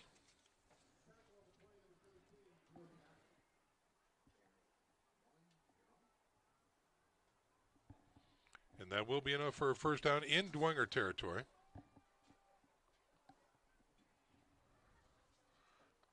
Play action, rolling to the right, looking to throw, firing, and it is going to be no good. Great defensive pressure that time to get in there. I think he got a paw on it, Joe. He did. I could not tell who was in coverage there for the Saints. Number 4, Cooper Campbell, linebacker. Campbell knocked that one away, burns it down, brings up 2nd and 10.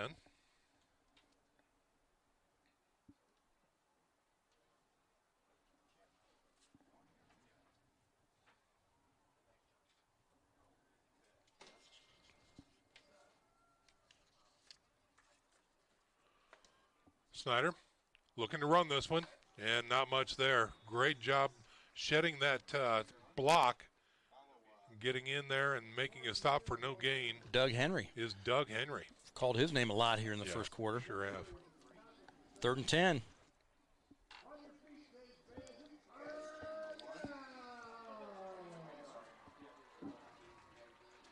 Third and 10 coming up for Snider. Johnson going to be the wideout on the right side. Low snap. Oh, wait, whoa. We got a flag. Called by a side judge here. Timeout by Snider. All right, so no flag yet on that play. They're just going to whistle that play dead, as the coaching staff for Snider wants to talk about it here on 3rd and 10.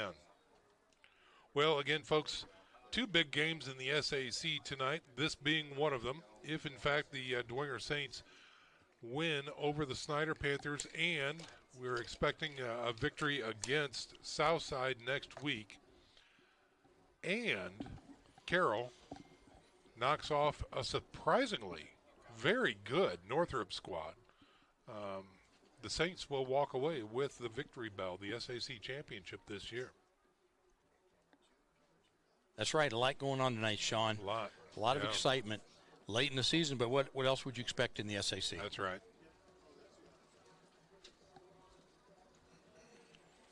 Bruins.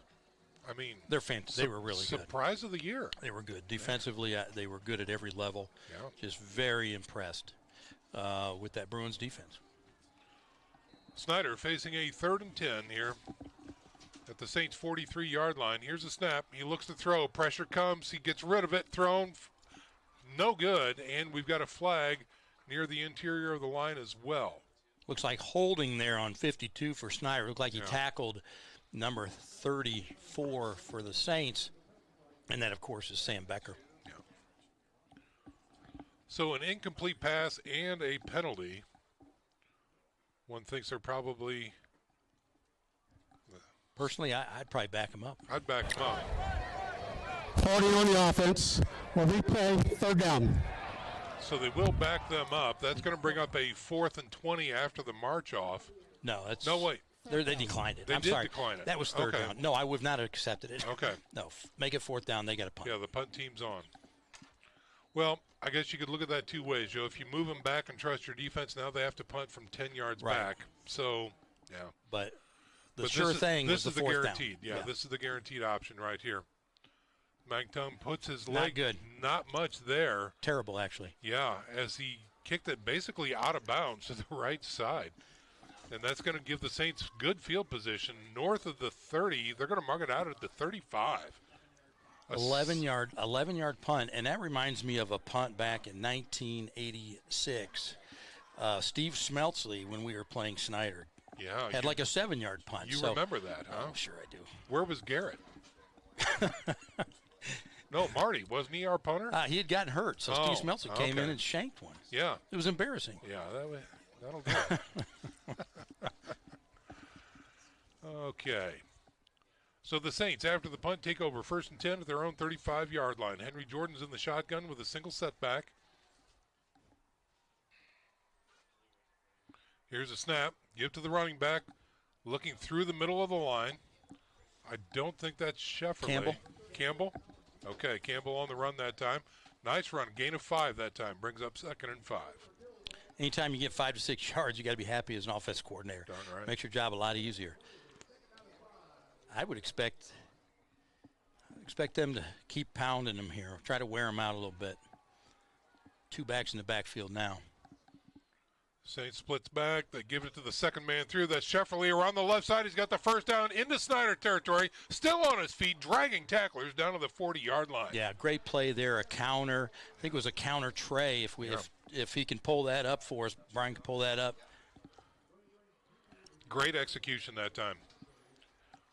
Because what that does, it sucks in those linebackers and those DNs, and he was able to get to the outside. Here's your Air X-ray replay right here on this one. Yep, again, counter tray. Yep. When the backside guard and tackle pull, excellent play call. Yeah, great blocking out front as well. Here we are, back to live action on 1st down. They try the right side this time. Good power move. Campbell with a nice run that time. And again, the ground game is working. And I'll tell you, I was out at practice this week, Sean, and the Saints were working on that counter tray a lot. Okay. I think we're going to see it a little more often tonight. Yeah. Well, again, a devastatingly effective play if, in fact, you can pull it off. So glad to see that they're able to work on that and to continue to improve that. Give the opponent something to look at on film coming up. 2nd and 3, play action. There he is. Outlet pass is good. He's got his man the first down to the 25, puts his shoulder into a defender, and he is dropped at the 24-yard line. I would love to see that one again if we could get it up. I love the play call. You had Shefferly lined up in that H-back position over on the left side. The ball snapped. He pulls across the line like he's going to block and kick out the defensive end, and he runs right by him, and he's open for a pass. There it is on the replay. Right. It's just a well-designed play. It is. Nice bubble around him. Plenty of room for him to catch. Here they are again. Another counter. On 1st down. Gets inside the red zone. A.J. Shefferly that time. Take it down to, see where they marked this, about the 18. So the Saints are threatening officially inside the 20-yard line, looking at a 2nd and long 5 coming up.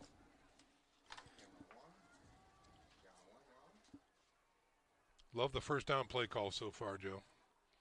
Again, second man through, another counter through the middle, inside the 15, still on his feet, takes about 5 to bring him down, and he's going to be stopped at the 14-yard line.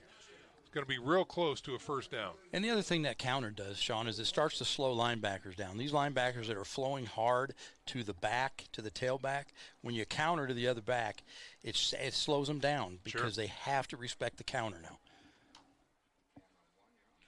3rd and 1 for the Saints. Ball racing at the Snider 14-yard line. Snap. Campbell, this time no good. No, they sniffed it out. Number 51 got through that time for the Snider Panthers and blew it up in the backfield. Do you go field goal here? Kenyon Conklin from his DN position got in there. And here comes Lucas Wynn. Field goal. Take the points. He's pretty automatic from here. He's pretty automatic. Get on the board. Yep. Take a drive, get some points. I agree with this decision. Under a minute to go in the first quarter.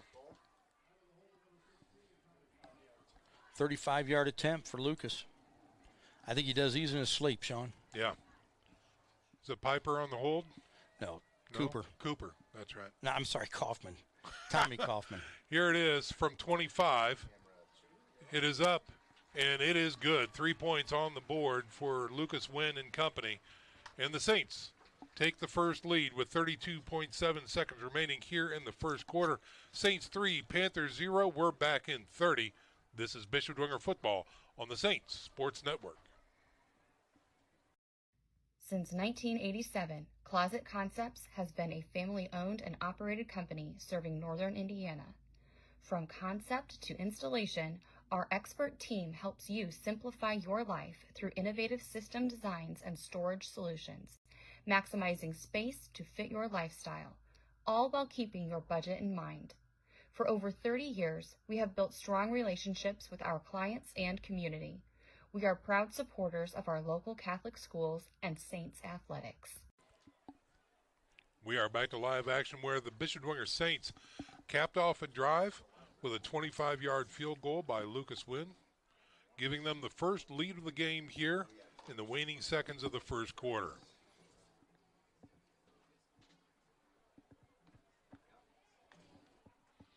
He will use the right hash mark here, right at the 40-yard line.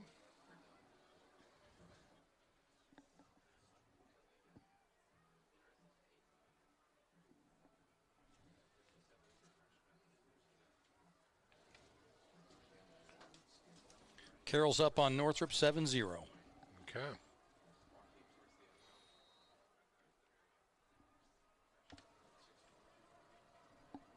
Hunter back deep for the and it's a line shot on the carpet. Goes through the hands of a Snider defender and rolls out of bounds at the 13-yard line. So it was touched by a Snider Panther. Gets out of bounds, and an effective kick that time by Wynn, although unorthodox. We're not used to seeing that. No.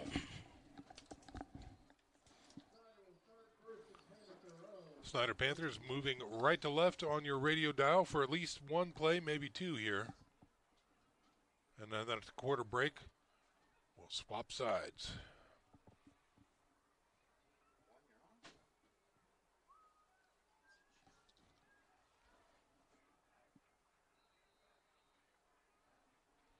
Snider back on offense, led by Max Johnson, the sophomore quarterback. Play action, looks to throw, rolling, firing out to the flats, and it's going to be in between two receivers and no good. Well covered there by the Saints on the far side of the field. Yeah. They did not buy the play fake. No. Nobody was open. It looked like the quarterback couldn't really decide to take the short route or the long route. I'm just going to throw it in between. Just going to throw it in between. Yeah. Really, I think as a coach, maybe you want to see that one just go out of bounds. Right. 2nd and 10 now for the Panthers.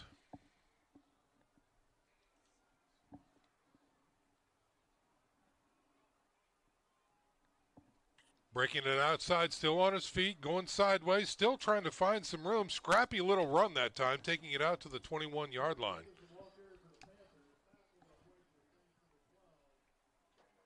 Looked like Jordan Davis, number 12, on the run that time. And that'll do it for the first quarter, folks. When we come back, second quarter action. The Saints up 3-0 over the Snider Panthers. We'll step out for a 1-minute break and come back for the second quarter. You're watching Bishop Dwenger football on the Saints Sports Network. At OMSA and Diepenbrock Facial Cosmetic Surgery, we're dedicated to delivering exceptional patient care to our community. From wisdom teeth extractions to life-changing dental implants to facial reconstruction and surgical and non-surgical facial cosmetic surgery, we offer expert, personalized care. We are more than just your oral and facial cosmetic surgeons. We're your neighbors, friends, coaches, and fellow parishioners dedicated to making a difference. Go Saints! Since 1987, Closet Concepts has been a family-owned and operated company serving northern Indiana. From concept to installation, our expert team helps you simplify your life through innovative system designs and storage solutions, maximizing space to fit your lifestyle, all while keeping your budget in mind. For over 30 years, we have built strong relationships with our clients and community. We are proud supporters of our local Catholic schools and Saints athletics. And we are back live, ladies and gentlemen. It is time for the second quarter here at Shields Field. Alongside Joe Wharton, I'm Sean McBride. The Saints up 3-0. Snider with the ball, facing a 3rd and short. First quarter total yardage. Snider 25, Saints 105. Wow. All right. Here come the Saints on offense on 3rd and short. Little low snap, quick give. Trying to find the edge. He breaks through 1 tackle, breaks through 2, still on his feet. He's got a run on his hands out past the 30, drop near the 34-yard line is Jordan Davis, the senior running back. Nice run there by Davis. Some missed tackles by the Saints. We saw that a couple weeks ago against Northrop with these shifty backs Northrop had. We just weren't getting hands on them, weren't getting shoulders into them. The Saints are going to have to clean that up here. 13-yard gain for Davis. Okay. 1st and 10 for the Panthers. Their own 34-yard line. Another give to Davis through the middle. Again, patient little run, hop-stepping here and there. Nice little gain out to about the 39. Actually, they'll call it at the 38. Dowdge on the stop for the Saints. The gain of 4 brings up 2nd and 6.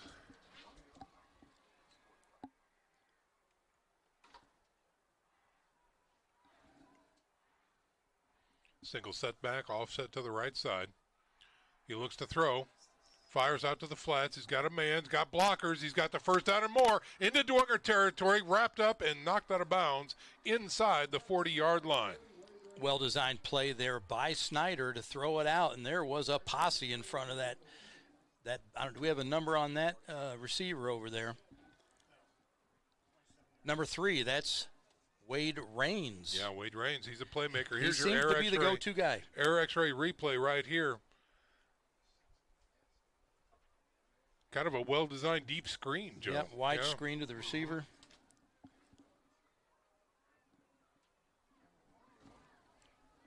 From the Saints 34, here's a snap. They try it on the ground this time. He finds room through the middle. He's still on his feet, tries to jump out of a tackle at the 25, but the Saints trip him up and he goes down. Great drive here for Snider. Yeah. Looks to be a gain of 10. That'll move the chains. Max Jordan on the stop for the Saints. So Snider with a drive on their hands, taking it down to the Dwenger 25. They found something in the running game. They did. And Jordan Davis is the workhorse so far. Here's a snap. He looks to throw, fires to the flats. He's got a man. Again, it's Rains. Not many yards after the catch, if anything, right there. Couple-yard gain, looks like. Yeah. Cooper Campbell on the stop. But again, Joe, to Snider, these are the types of throws and catches that he needs to make, that safe. sophomore. Yeah, make him safe, get him in a rhythm, build a little confidence. Nick O'Keefe over there was the first one. He was in coverage to get hands on Rains. Going to be 3 wideouts to the left side now. Single setback is behind the quarterback. Snap, draw through the middle. He's still on his feet. He's inside the 10. Gets knocked down at the 8-yard line. Again, that's Jordan Davis with a nice run. And Max Jordan on the stop. That's 2 tackles here recently that Max Jordan, the free safety, has had to make. When your free safety is having to make tackles, that's not good. It's a problem. Yeah. That'll bring up a 1st and goal situation for the Snider Panthers, knocking on the Saints' door at the 8-yard line.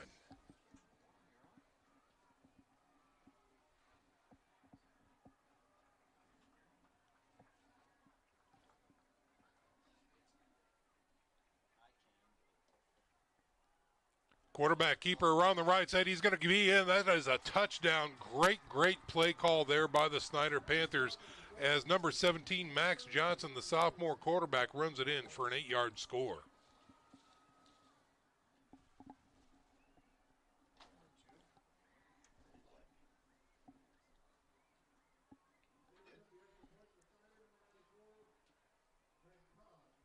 And again, that's what you can expect from a well-coached team. They've conditioned the defense that Jordan Davis is going to get that ball. So when the quarterback decides to tuck it and run, there's nobody really paying attention to him, and he scampered in from 8. Here's the PAT. It is blocked. No good. No good. So the Saints, with a little glimmer on that drive from the defense, stop the PAT Your score is now 6-3, Snider on top. We'll do a 30-second break. When we come back, more second quarter action. This is Bishop Dwenger football on the Saints Sports Network. For decades, Saints football has shaped leaders on the field, in business, and in our community. I'm Shane Arugio, Bishop Dwenger alum, and the president of the Saints Gridiron Foundation. And being a public school kid turned Dwenger kid, I learned firsthand the impact that our community has. The Saints Gridiron Foundation exists to make sure that every future Saint that should wear that gold helmet does. That our coaches and staff have the resources to run at the highest level, and that our alumni and families unite to keep this tradition alive for generations. But here's the truth. We can't keep going back to the same 13 families every year to fund this mission. We already have one of the strongest communities in the country, and this should be a community effort. That's why we're asking every Saint, past, present, and future, to step up with as little as $5 a month. Scan the QR code or visit saintsgridiron.com, join us together, and we'll make sure that the next generations of Saints know exactly what it means to wear that gold helmet. And we are back to live action here where the Snider Panthers are up 6-3 over the Saints after mounting a successful drive and touchdown with a blocked PAT. And here's the kickoff. And it goes into the end zone, and they will not have a return on their hands, much to the chagrin of Carter Zent, who really wanted to run. He was ready. Back. Yeah. Touchback. Can the Saints answer? That's the question. Right. Snider Panthers put together a great drive. I think that was about an 86-yard drive. 4 touchdowns. Yeah. And running the ball primarily. That's right. The Saints had trouble stopping the run against Northrop a couple weeks ago. You got to believe Snider studied that tape and found some things they like to do in there. All right, let's see if the Saints offense can answer.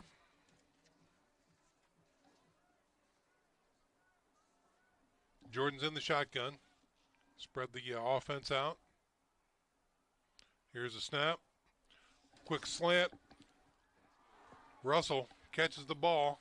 And it'll be tackled near the 30-yard line. It'll be a gain of 10. Enough for move the chains. That's right. Nice throw, easy throw. I like it. Yeah. It's a good confidence builder. A good coach once told me, for a quarterback, it's all about completion percentage. If you're completing passes, you're moving the chains. Sure. Yeah. Don't worry about yards, completion percentage. Gain of 11 that time. Moves the sticks. Ball resting at the 31. Quarterback decides to keep it. This might have been a broken play. Henry Jordan puts his shoulder into a defender and going to roll forward for a nice gain that time. Broken play or not, it worked. It sure did. It looked like he was looking to hand that ball off and just decided to tuck it. But very effective gain of 8 that time. Add it to the playbook. That's it.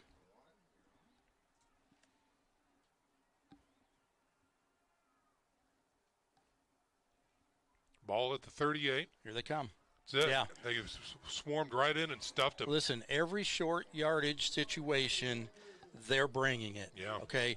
Probably going to have to look to pass on short yardage situations because they have stopped us, it seems like, every time there's been a short yardage situation. Yeah. Looks like Kenyon Conklin was in there along with Fertile, number 4, on that stop. No gain on the play. Brings up 3rd and 2 now for the Saints. Here's a snap. Colin Campbell dives forward. It looks like he will have enough for a first down. It's going to be close. He's got it. Far official signal. That's move right. The chains. They wave the chains. So Campbell with 2.5 on that carry. They'll take it. Ball right at the 41-yard line.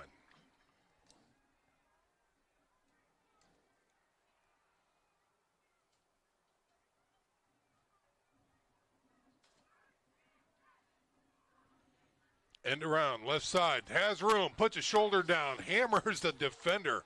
Oh, and a flag. It's going to be a gain of 11.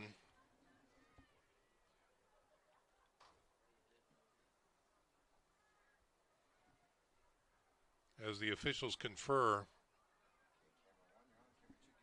Don't feel good about it.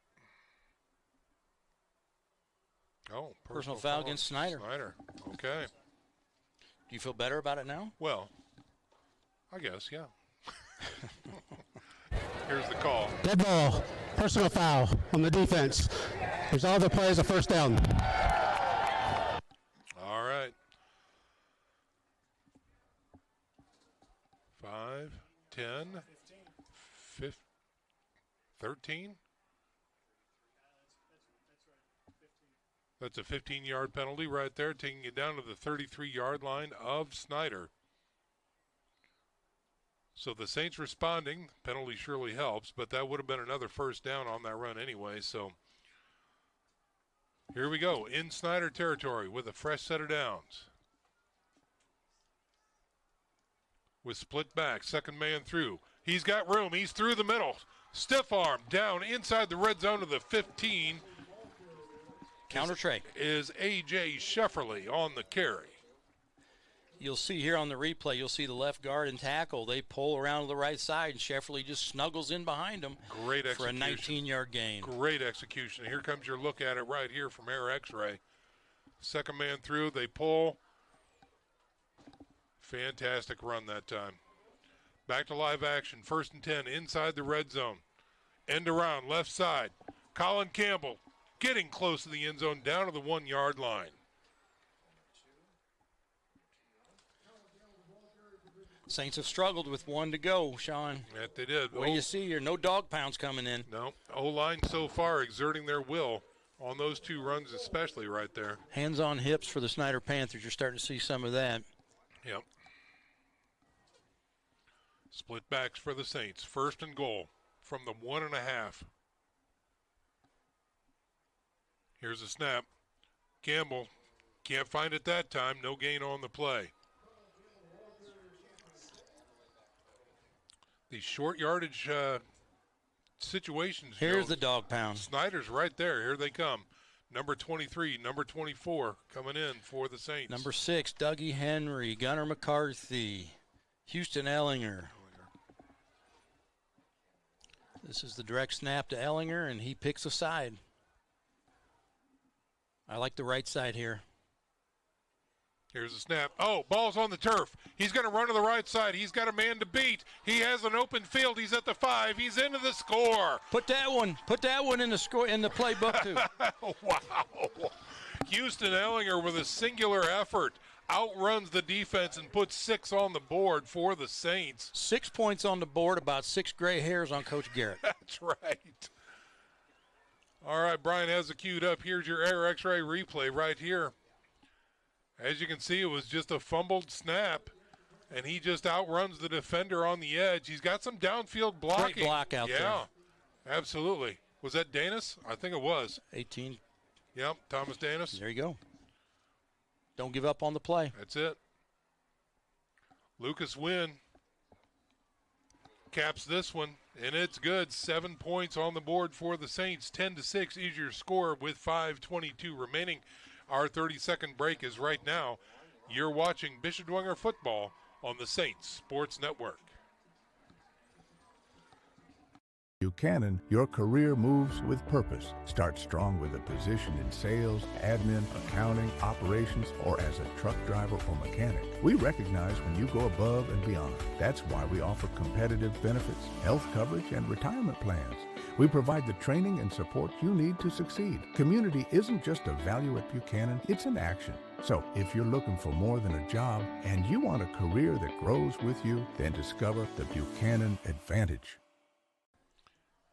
We are back, ladies and gentlemen. The Bishop Dwenger Saints have capped an 80-yard drive with a 1.5-yard run by Houston Ellinger, that he took about 30 yards to run. But it worked, and the Saints are now on top 10-6 here with 5:22 remaining here in the first half. What do you have from the other side of town, Joe? Well, 14-0. Carroll up on Northrop was the last update I had. Okay.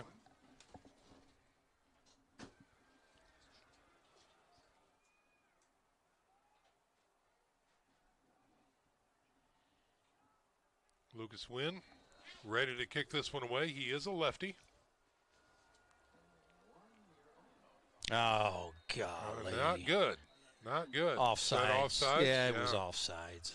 Rein in the horses. That'll drive Coach Ellinger, special teams coordinator, nuts. Yeah.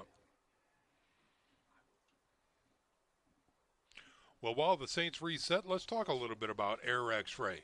Leaks, drainage, radon. Air X-Ray fixes them all. From waterproofing to ventilation, they keep water out and clean air in. Protect your home and your health with Air X-Ray protection you can trust. They'll place the ball at the 35-yard line. Lucas Wynn will re-kick.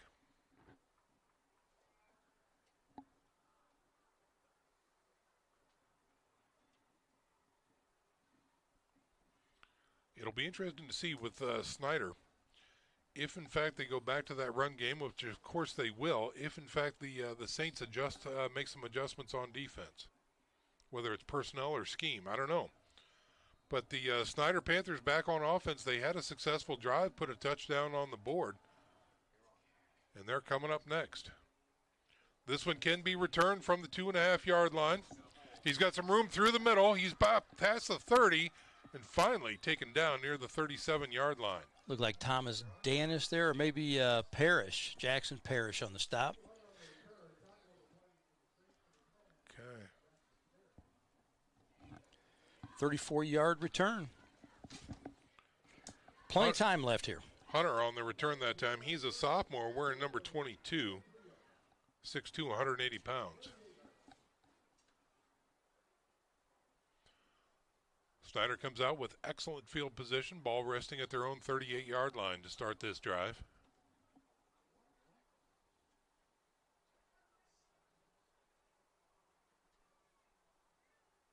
Here's a snap, going to be an edge around. Trying to find some room, nothing there. Nothing there, big hit. Looked like Cooper Campbell over there on a big hit. Teams have not had much success on that jet sweep this year, the Saints. Saints are so fast on defense. They may not be big up front on the D-line, but they're fast at every position. Great technique. They take the right pursuit angles. They're able to stretch things out and get those blocks off their shoulders. Yeah, excellent pursuit that time. And they'll lower the boom when they get there. No gain on the play. Brings up 2nd and 10. As Snider comes out of the huddle.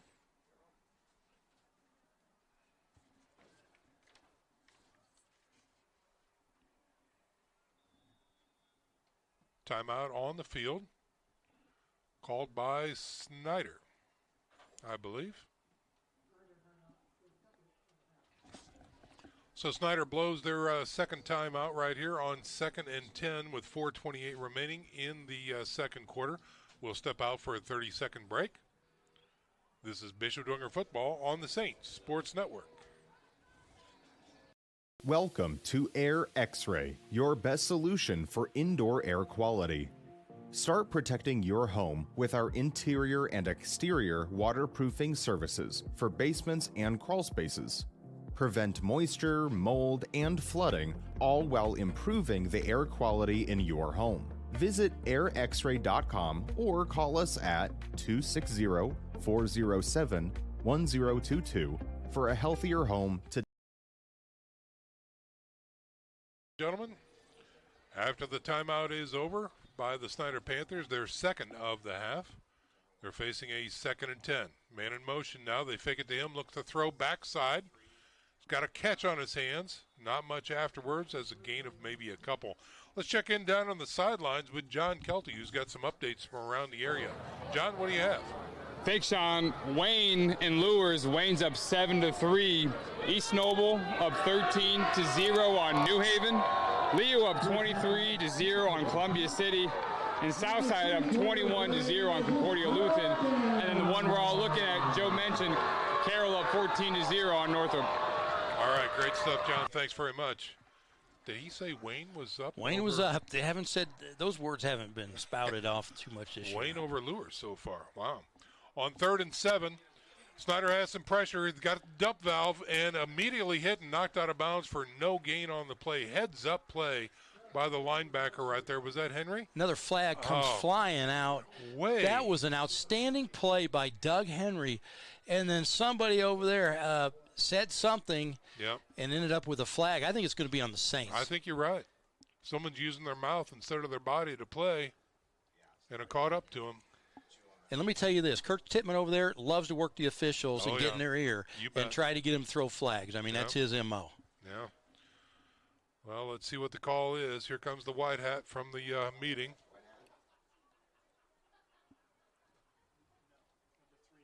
So the catch was for no gain.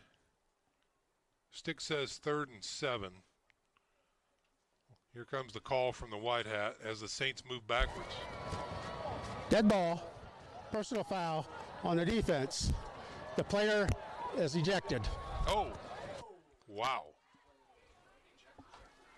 That is a serious offense as the player gets ejected. And the two officials are over talking to Coach Garrett about it right now.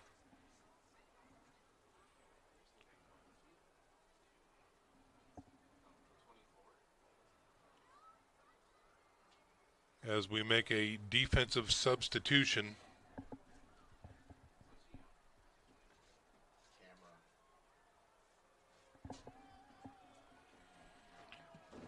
And missing that player is going to hurt on both sides of the ball. So after the penalty, they place the ball at the Saints' 44-yard line. Snider with a fresh set of downs. Here's a snap. Quarterback decides to keep it through the middle, looking for some room. He gets stuck at the 41. Not much more after that. Harris is in the game now, quarterback number 14 for Snider. Yeah. Henry on the stop that time. Gain of about 4.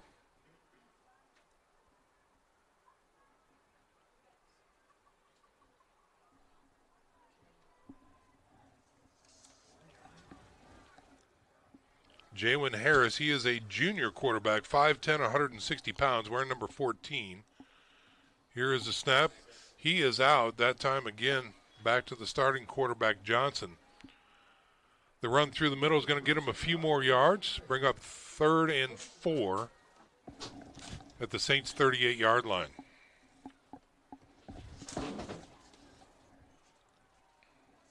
I have Snider 1 of 3 so far in this game on 3rd down tries.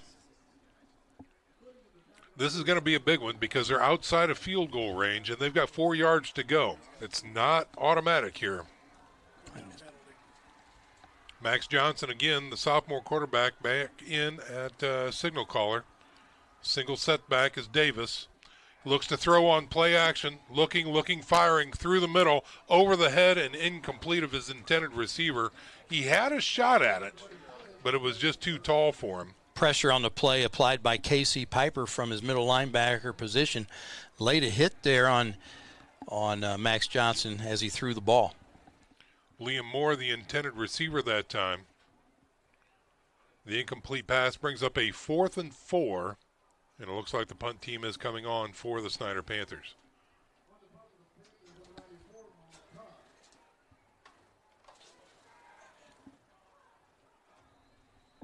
Whistle blows. I think Coach Garrett called a timeout, and he did. 2:09 remaining here in the first half. With a timeout on the field. Let's go ahead and step out, Brian, for a 30-second break. When we come back, Snider gets ready to punt this one away. 10-6 is your score. Saints on top. You're watching Bishop Dwenger football on the Saints Sports Network.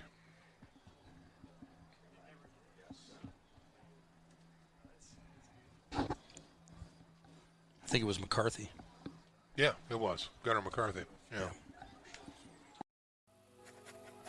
Life together is a beautiful and unique journey. From unforgettable moments to sharing an everlasting love. Create a one-of-a-kind ring that captures your story at Peter Franklin Jewelers. We are back to live action, ladies and gentlemen. 10-6 is your score as the timeout is over and both teams make their way back onto the field. Snider Panthers facing a 4th and 4 right now from the Dwenger 38. And the punt team was on, but now the offense is back on. So maybe the Snider Panthers are deciding to go for it here. Oh, we got movement. How about 4th and 9? 4th and 9 now as the hard count worked against Snider as half their team moved. And it's so frustrating, and I've seen that when you come out of a timeout and you tell your offense, look, we're going to hard count them. Yeah. Nobody jump. Yeah. We're going to get the defense to jump. We're going to get a free first down. Coming out of a timeout, and your offense jumps. I've been there. It's like we're all set, right, guys? Are you kidding me? Yeah. We're on the same page. That's right. We're not jumping. Yeah. Well, they did, and 4th and 9 now causes the punt team to come on for Snider. Single man back deep for the Saints. Low snap. It's bobbled. Pressure's coming. He does get the kick away. Don't touch it. Oh, Dwenger decides to try and get the ball. Touched it. It was live, and it looks like they miraculously have come up with the ball. Unbelievable. An up back reached up for the ball, and it went right through his hands. He touched it, and somehow the Saints were able to grab that. Whew. Wow. I don't know. That might be a bang-bang play to catch on replay, but we're going to try and find out right here. Again, low snap. He was able to get the ball away, and then, the up back reached up for it. Thank goodness they were paying attention to the ball. They were able to cover back at the 21-yard line. Wow.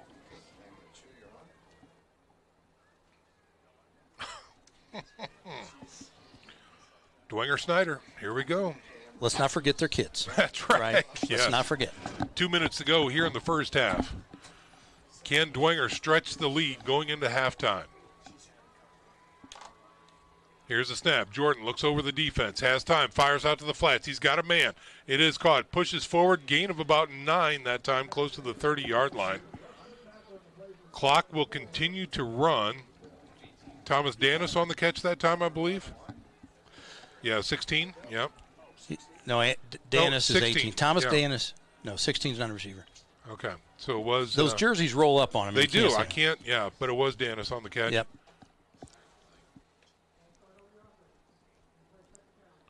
Okay, so movement against the offense, moves them back 5 yards, does stop the clock with 1:37 to go, the ball resting out to 25. Folks, stick around during halftime. We've got a very special guest coming up for our halftime interview. He is the superintendent of Catholic education for the Diocese of Fort Wayne South Bend. David Mogul is going to join us up here in the booth. And we're having a nice State of the Union talk with Mr. Mogul. On second down. Here they are looking to throw. He checks off. He's got pressure. Fires out of bounds and incomplete that time. Avoids the sack. No flags on the play. So that'll stop the clock and burn the down. 1:14 remaining.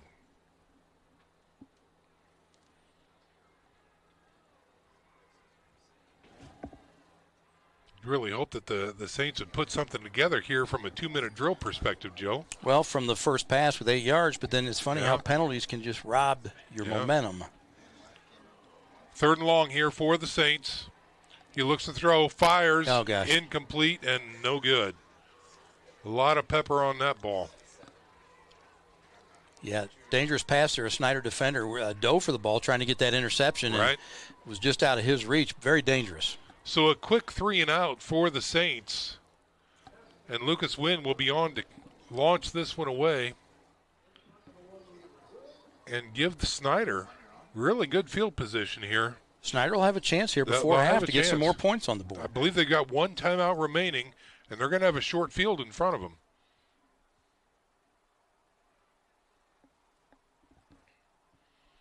Great snap. Punt is away. Really good. Good kick over the head of the intended recipient and takes a nice Dwenger bounce. Beautiful kick. And they'll touch up near the 21-yard line. Yeah, and Sean, that all started with a great long snap, right, by Vance Diebenbrock. And his dad's not here tonight because apparently he had didn't do a very good job planning his travels, and he got stuck in an airport somewhere. So he's listening in tonight. Well, free Wi-Fi at the Detroit airport, so you can catch YouTube right there. 54-yard punt. Beautiful. So let's see what the Snider Panthers can do with 57 seconds remaining here in the first half and a timeout. That punt was tremendous because, again, the up back was standing near the midfield stripe, so you'd think they'd have half a field to go. No, they've got 80 yards, 79 yards to go here to try and put in more points on the board. And here's a give right through the middle, and it's a good run, more than 10, out past the 30 to about the 33-yard line. Burton on the run, Max Jordan on the stop. Another tackle for your free safety. And they are finding just pay dirt right through the middle of that defensive line. First down. Again, give to Burton. Not much there. Maybe a yard, maybe two. Xavier Dowdge and Cooper Campbell on the stop.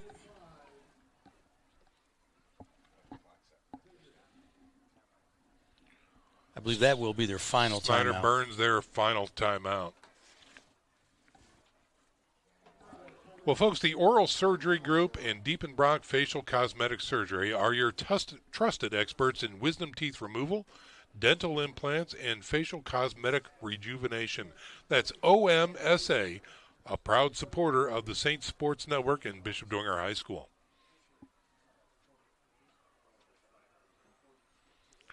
So Snider taking their last timeout right now. We'll have 42 and a half seconds remaining after this timeout, facing a 2nd and 9. Ball at their 34-yard line. Join us again here next Friday night, folks, as the Bishop Dwenger Saints will end the regular season contest against the Southside Archers. Pre-game should start about 6:45. That will not be a live pregame, Sean. Until someone tells us different. Yeah, that's right. Yeah, we're not going to be down on the field and doing all that stuff. But how great was it to see those coaches and players from 2015, huh? Yeah, nice stroll down memory lane. Yeah.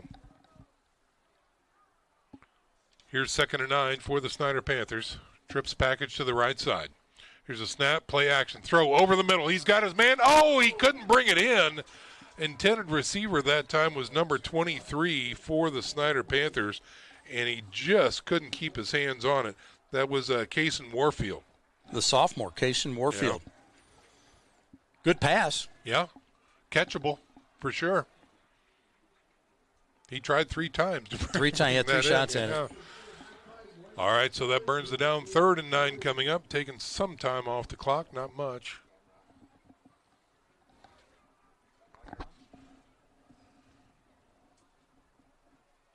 I would assume they're going to run it here and let the clock run. Right. Yep. Saints going to call a timeout, maybe try to get a block punt, something. I would call timeout. Yeah, they do. Going to force them to punt the ball. Yep. Get a chance to maybe block it. The last snap was not good for Snider. Right. See if they can bring some heat and make something happen. Get some cheap points. Yeah.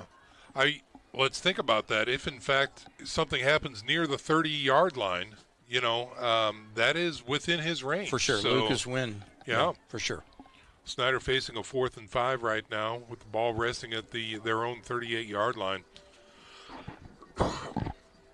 And if it does go askew, there is plenty of time, 34.6 seconds. And trying to get a read.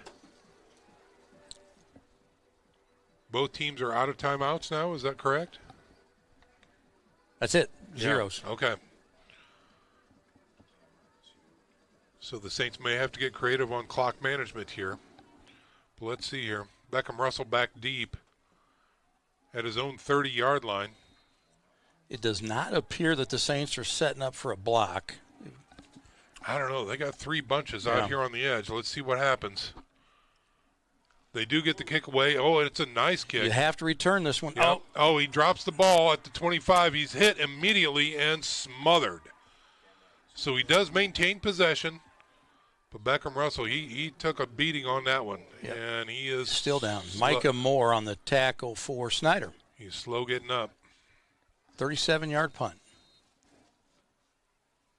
Timeout on the field is number 11 is still down on her knee.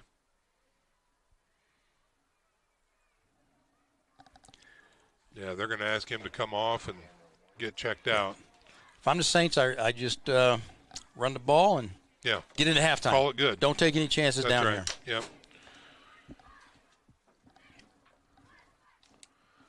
So both defenses coming up big here at the end of the second quarter to stifle any offense. Henry Jordan will be under center, and he will take a knee. And that's going to do it for your first half of action, ladies and gentlemen. Saints up 10-6 to end the first half. And an up and down first half. We'll talk a lot more about it during our halftime presentation as both squads start to make their way off the field with about 2 seconds remaining. And that will do it for our first half of action. When we come back, we'll have some scores from around the area. We'll talk to our VIP special guest and break down what we saw in the first half and look forward to see what we have in the second half. We'll take a 1-minute break and come back for our halftime show. You're watching Bishop Dwenger football on the Saints Sports Network. As Dwenger alumni and citizens of two worlds, we know how important it is to have the sacraments of the Catholic Church available as we pass on from this life. We are excited to announce the opening of St. Joe Hospice Suites as the only faith-based hospice in Northeast Indiana. In our St. Joseph's Chapel, the Blessed Sacrament and Adoration will be offered to our families along with an intimate private mass to be said within our patient suites. All sacraments will be encouraged. St. Joe Hospice Suites, offering Catholic compassion and care when it's needed most.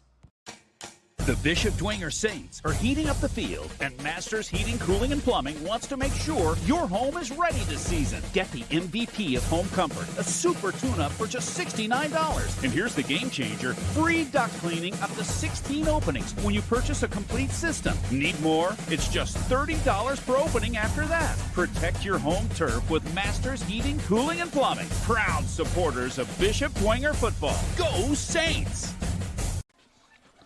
All right, ladies and gentlemen, we are back live. This is our halftime presentation. Alongside Joe Wharton, I'm Sean McBride. The Saints enjoying a 10-6 lead right now and going into the halftime break. So great physical and penalty-laden first half. And it looks like right now, if in fact we can see the celebration continues down on the field, the class of 2015, the state champion class of 2015 being honored during our halftime show. So Joe Romy down there able to catch a lot of that action, which is fantastic. And it looks like, Joe, a good number of kids. I say kids. They're not kids anymore. That's right. They've come back and have fun. I see a baby in tow and some beards out there and some male pattern baldness, to be honest, on some of these guys. It happens, Sean. It does happen. You would know. I would know. I'm the poster boy for that stuff. So anyway, while they are having fun down on the field, we'll have some fun up here in the box as well. As our very special guest, Dave Muggle, who's the superintendent of the Catholic Education for the Diocese of Fort Wayne South Bend, has joined us. So, Dave, thanks very much for being with us, and welcome to the show. Yeah, thank you. It's an honor to be here. It's always fun to watch our Saints go on top here right before half, I guess. I thought the score would be a little bit different, but we're glad they're on top. That's exactly right. So, for everyone to know, this is kind of a strange thing. Of course, Joe and I being very good friends, and he has met Dave previously on numerous occasions. But I found out that Dave is going to be at at the game tonight from our floor director, Terry Daisy, because they go way back, apparently. Dave, you used to coach with Terry, is that right? Yeah. I was defensive coordinator at Central Noble for 10 years, and wow. We coached together, had some really fun times, and some good teams actually back then. Fantastic. Good stuff. All right. So the world gets smaller and smaller, Joe. It sure does. Now, what kind of things went on at Central Noble up there when you guys were coaching? Did you ever go out after the game and buy Terry dinner? No. What the deal was, we went to Trevor Tipton, the head coach's place, and got in the pool and played 21 knockout, and it was broken noses, bloody faces. Yeah, it was a blast, though. I'm not gonna lie. Noble County can get crazy. Yeah. I've often wondered why Terry looks the way he does. Yeah. You just answered a lot of questions right there, Dave. So good stuff. Well, on to more important things. The superintendent of Catholic Education for the Diocese of Fort Wayne South Bend. For folks that don't know, number of schools, number of kids, any facts or figures that I know you didn't bring your notes. Boy, you put him on the spot. I know, I did. But It's a big job, but very, very rewarding, I would imagine. Yeah, absolutely. You know, we're blessed. We serve 43 schools over 10 different counties. This is the first time, I think, since 2014 we went over 14,000 students participating in our Catholic schools across the diocese. Totally blessed, really blessed to have the teachers and the principals and the pastors that we have serving these families each and every day. It's been a very big reward for me as I've grown immensely in my faith. I think even when you get to actually practice your faith within your job on a daily basis, it just really enhances that opportunity. So I feel totally blessed by that. You bet. And talking a little bit about dissecting that, I know Bishop Darcy and even Bishop Rhodes, you know, our high schools, the four, what he would call the crown jewels, if you will, in our diocese, tremendous high schools. You're seeing some really quality young people coming out of those high schools from the virtue perspective, the academic perspective, and just the quality of persons perspective. Yeah, you know, each and every year they're challenged with how are they going to step up and meet the needs of those families, those kids' interests. One of the blessings about Catholic schools are we look at the whole person. We're not trying to train them for a specific job. We're trying to help them find their vocation in life so that when they leave here, they're excited about what they do for the rest of their life. Because we all know you work the rest of your life once you get out of high school. And so it's been a blessing to see that. You bet. Absolutely. Now, some great news, here locally at Bishop Dwenger High School. Obviously, I think it was October 3rd was the groundbreaking of the CTE. For folks that weren't here or maybe didn't have a chance to read Today's Catholic, tell us a little bit about your involvement with that and how excited you are for the CTE. Yeah, so I was really excited when Jason brought this idea to me and we talked about it. And I had an opportunity when I was a high school principal to do a renovation of a CTE facility at the high school I was at. So when he started doing some planning and thinking and mapping out size of buildings and equipment, I was able to get him to my old high school to kind of see what that size looks like and what the equipment setup looks like and things like the dust collection system that no one ever talks about or the air, those kinds of things. And so, yeah, I've helped along the lines with, those kinds of ideas, but it's Jason and his team that have taken the ball and ran with it. And it looks like it's going to be a great facility. He's being very humble. I was part of that group that went to Northwood with him and looked at it, and it's a beautiful facility. Right. He helped think of every detail possible, and really we use that as our guiding light for the design and layout of what Dwenger's doing. And I think Dwenger will be, one of only a few high schools in the nation that have a trade center attached on campus. Yeah, I think it's one of three. Wow. Yeah, so it's a unique thing for sure, and I think it's a need. I mean, obviously, our young people have talents in a lot of different ways, and so being able to marry academics with hands-on abilities, that's critical. And I think our students are really going to benefit greatly from it. Question about that, from an administrative perspective, if we have anybody watching or listening tonight that has a real interest in something like that, would you, from your perspective, have them talk to the folks here at Dwenger as far as details and what it all entails, and just to get them involved in that process of coming over and seeing what it's all about, right? Yeah, absolutely. They need to reach out because they want to see what the programming is going to be, right? And so the curriculum, and there's going to be some scaffolding. Not everything's going to be in place in year one once the building's done. Sure. So there's going to be some scaffolding with programming. But the vision for it is tremendous, and excited about the variety of what they're going to be able to offer as well. Everything from some construction to some nursing to some engineering, and then also building in entrepreneurship and business within that, because a lot of these folks are, you start at the ground, but you hope to own something someday, right? And we want to give them that vision, not just to stay steady at one position, but continue to look at how you're going to grow even when you become a young adult. Sure. So that is also, David, correct me if I'm wrong, but some of those programs will be dual credit programs. Absolutely, yeah. So kids could leave Dwenger with college credits in hand when they enter the workforce. Absolutely, and that's going to be the goal of almost every one of those programs, is to have dual credits tied to them for that simple reason.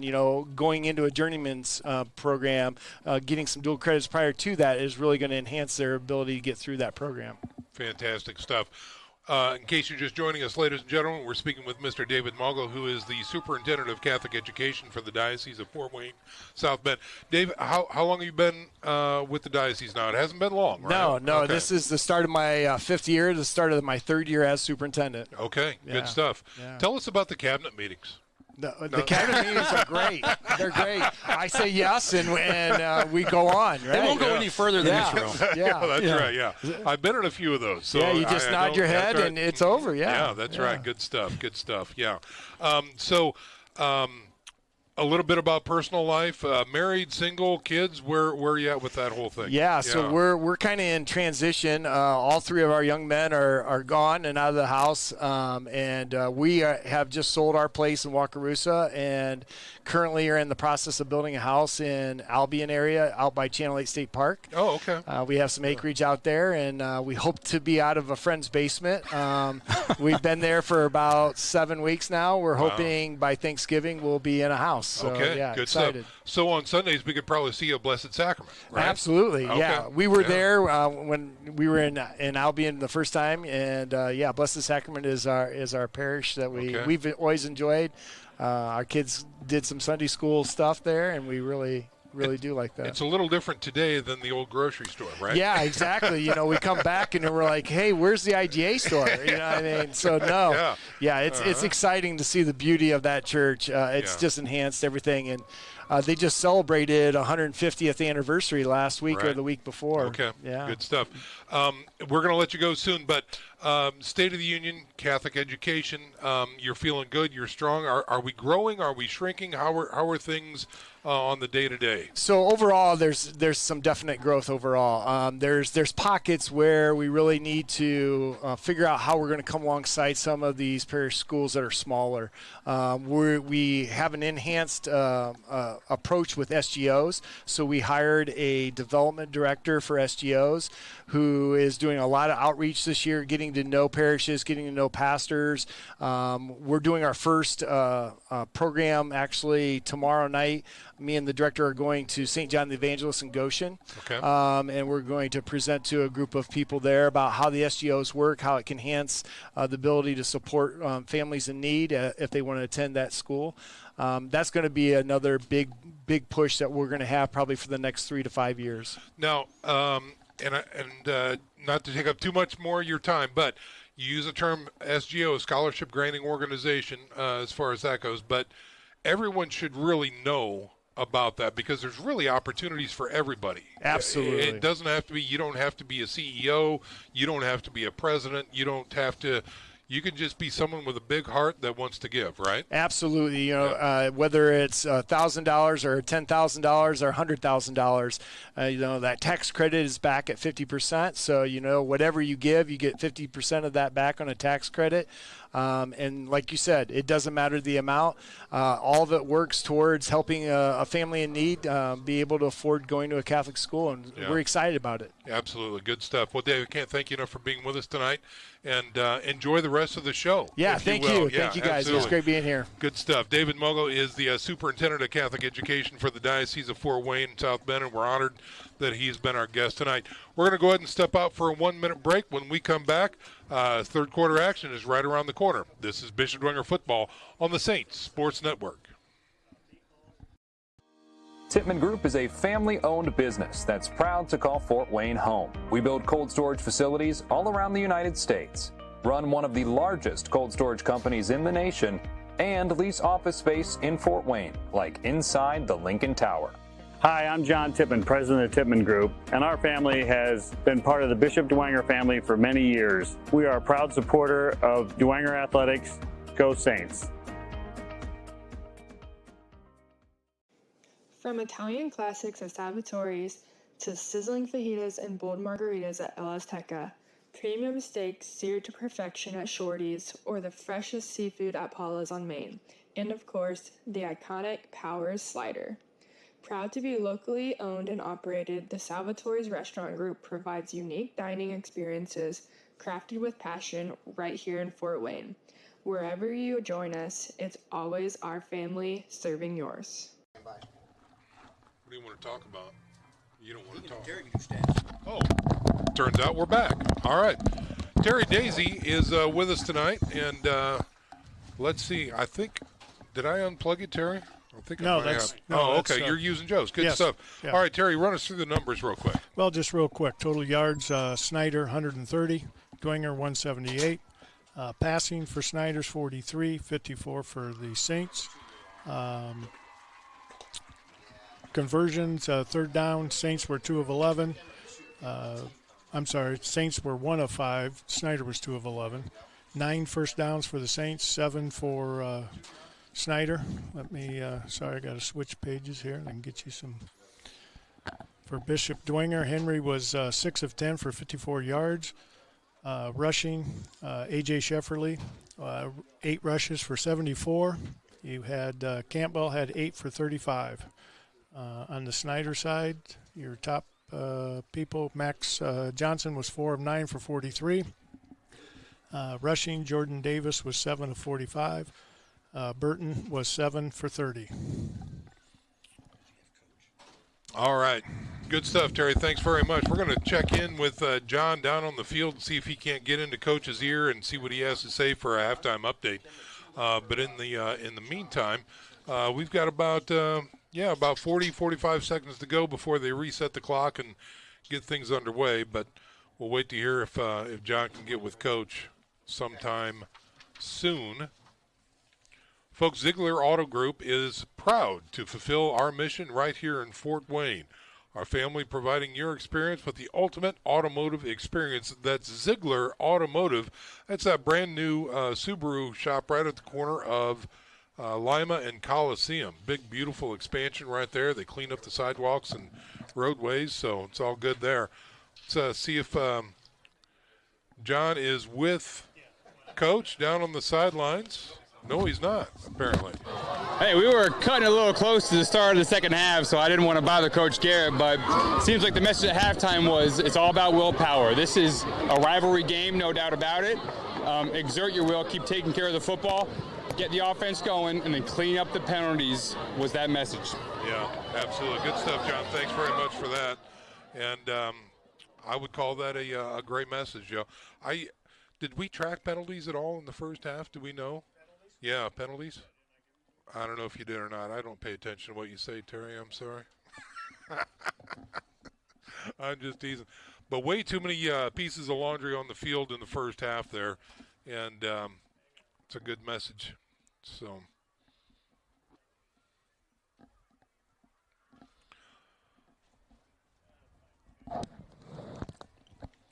Okay, so we had 3 for 30. That Snider had 3 for 30. The Saints, 8 penalties for 80 yards. Wow. Yikes. Yeah, that is not good. 80 yards. At all. Yeah. Got to clean that up. That's a complete drive right there. Yeah, so. Well, again, folks, we've got about close to a minute and a half left as they reset and start getting the teams back ready for the third quarter. So, Joe, besides cleaning up penalties, what's on your list of things that you would like to see from the Bishop Dwenger Saints? Well, I'd like to see them get a takeaway. We talked about that in our pregame show. Right. They've only had one in the last 2 weeks. That was an interception against Northrop. They were really ball thieves the first half of the season. That has slowed down the last 2 weeks, so I'd like to see them get in there, get some turnovers, clean up the penalties, and the rest should take care of itself. Yeah, that's exactly right. So it seems to me that from a physical perspective, the front defensive line, Joe, for the Saints, they need to do something about getting trapped up front, because every time they go to the middle, they've got lanes. Snider does. Well, they do. Snider always seems to have a good offensive line, right? They love to pull their guards. The Saints D-line, again, we talked about, they're undersized, but they are so quick and strong and tenacious. Yeah. Usually can help them win the line of scrimmage. They're having a little trouble with that tonight. So if I was going to add a third thing to what I'd like to see happen, stop the run. If you can force Snider to throw the ball, you're going to be real happy with how that rolls out. Yeah, that's it. So, Okay, folks. Well, we're down to about 30 seconds right now left to go. Let's go down to the sidelines and check in with John. Hey, quick update score-wise.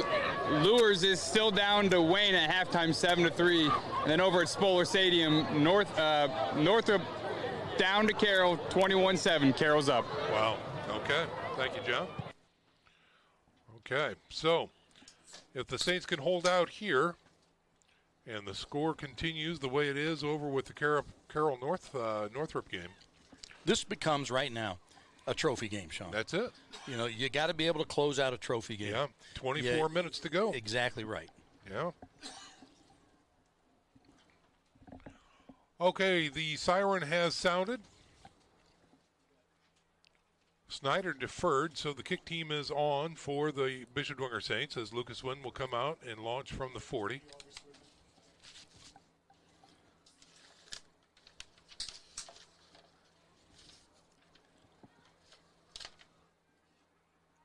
We will be back next week to close out regular season play as the Bishop Dwenger Saints will host the Southside Archers. 7 o'clock game here at Shields Field. Fresh update, Sean. Here we go. 27-7, Carroll over North. 27-7, wow. Okay. Is that halftime? Not quite, okay. All right, so Wynn has teed up the ball and is preparing to kick. Back deep is Q Hunter, number 22 for the Snider Panthers.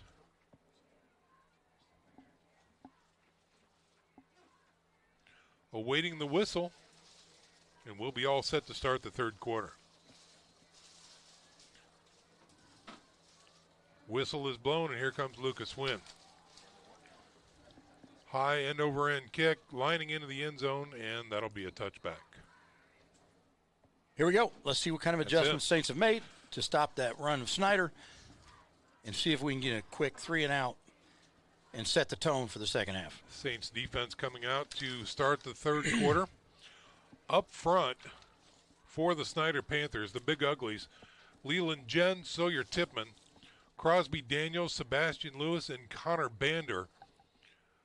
Front five, averaging 6'1", 251 pounds for the Snider Panthers. 3 seniors and 2 sophomores on that front line. From the shotgun, here's the first snap, give through the middle, and so far so good for the Saints defense, no gain on the play.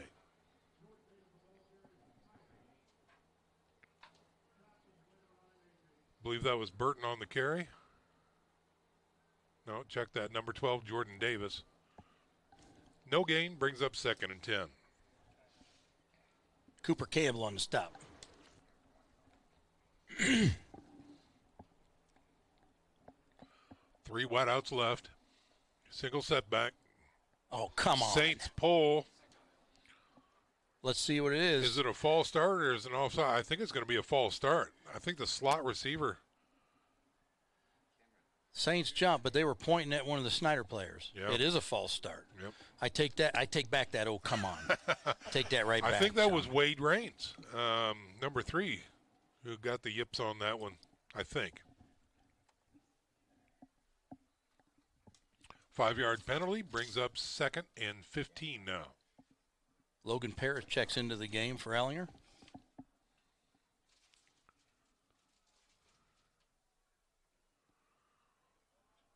Here's a snap. Again, trying something through the middle. He's still on his feet after hitting the scrum. Did they call him down? I think they stop play. Okay. And then a late flag. Oh, my goodness. From the white hat. This one might go against Snider. I don't know. Well, the Saints seem pretty happy. Yeah. He's talking to some Snider players right there. All right, here comes the call.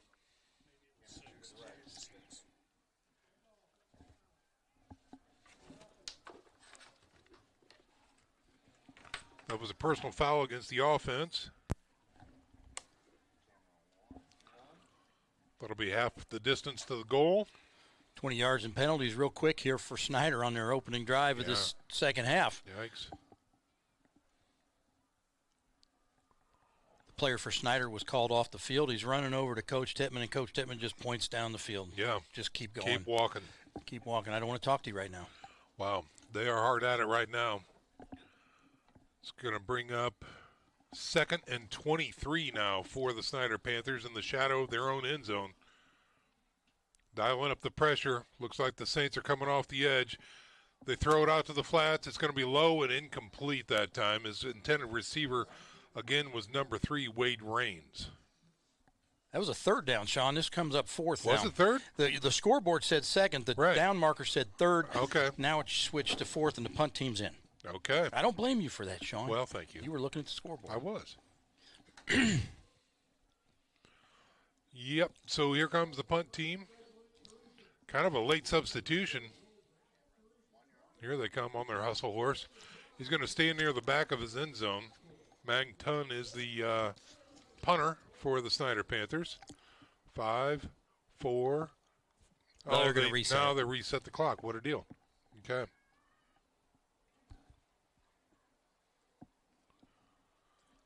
It's a good snap.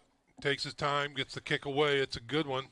And it is caught at the 46-yard line. He's got a return on his hands. He's got some open field inside the 30, inside the 20, down to the 10, towards the end zone. He's got a touchdown. Oh, they called him out. Oh, they called him out at the 3-yard line. Was that O'Keefe on the return? That was O'Keefe on the return. 43-yard return for O'Keefe, setting up the Saints in ideal starting field position for their first possession of the second half. Wow. Here comes your Air X-ray replay right now. Again, good snap. He gets the kick away, but a tremendous job by O'Keefe finding some green acres out there. And waiting for a block. Yes. Right there. Yep. Let's see. Yep, he did. He did. All right. Yeah. All right, Saints looking good here at the start of the third quarter. Forcing a punt, and now they have it 1st and goal. From the 3, give to the second man. He's in. Colin on the carry. 3 yards. 6 points on the board for the Saints. That's a one-play drive with seconds taken off, but the Saints now up 2 scores. Sean, if you want to set the tone in the second half, you do that. 3 and out on defense. Yeah. One play drive. Big special teams play by O'Keefe. Score a touchdown. And there is a lot of energy on the Saints sideline. I think they now realize this is a trophy game. As the Godfather would say, the Momo is definitely in the corner of the Saints.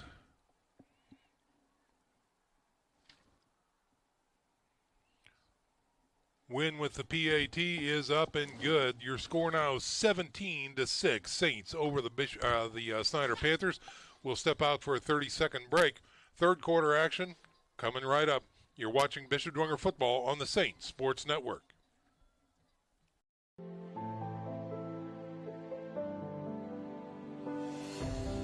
Huh? Dirty old furnace. Call MJM Mechanical. Dirty furnace? Clean it up with an MJM Mechanical Furnace Tune-Up. Lower utility bills, increase furnace lifespan, and guarantee a breakdown-free season for only $89. Quality is not just something we say, it's in everything we do. So visit mjmfortwayne.com or call today. We are back to live action here, ladies and gentlemen. Coming off of the Colin Campbell 3-yard touchdown run, we can take a look at it right here on your Air X-ray replay. Just a great job following that lead blocker, getting bounced outside and walking into the end zone is number 36, Colin Campbell. 17-6 is your score with 10:38 remaining here in the third quarter. Checking in on our Catholic brothers to the south. They are now down to Wayne, 20-9. Wow. Did not expect that. Is that at Wayne? Well, remember, the Wayne's new head coach, right, was he was a Lures guy. Former That's Lures right. coordinator, yeah. Yeah. He knows all their secrets. The counter trade, the quick screens, the jailbreak screen. Man, Lures knows offense, I tell you what.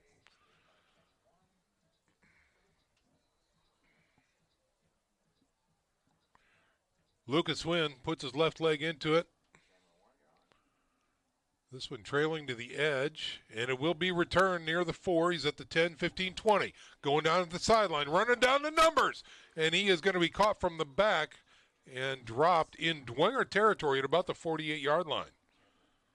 Great return by Snider. When Wynn does not get it, 49-yard return, when Wynn does not get it into the end zone, we have seen the kickoff coverage team have some holes in it. That's right. They did against Northrop in the fourth quarter. Well, they're not used to it. They're kind of used to it going in the end zone. Yeah, that's right. In their defense. Yeah.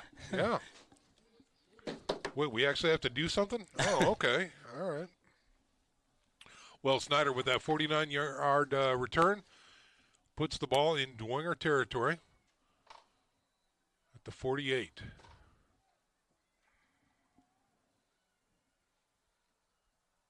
Low snap, quick fire out to the flats. He's got his man, breaks one tackle, can't break another. Piper over there from linebacker spot made the stop on 41, the receiver. I don't even have a 41 on the roster. I don't either. I was just looking at the two deeps, and I don't see him. So was it 11? Oh, it was 11? Landon Markley. No, I do have an 11. It was 41. It looked like 41. Yeah. All right, gain of 5 that time brings up 2nd and 10. Dwenger defense shifts. They pull to the right side, trying to get outside. Oh, they've got him in the backfield.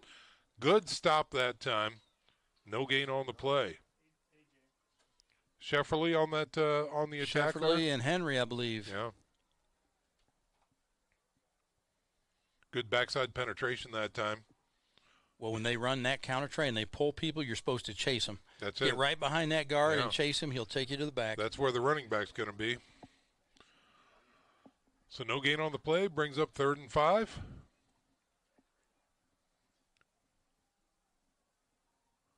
Oh, now we've got movement along the line for Snider. False start on the offense. Replay 3rd down. Might have been number 66, Leland Jen that time with the yips. Moves them back to 3rd and 10.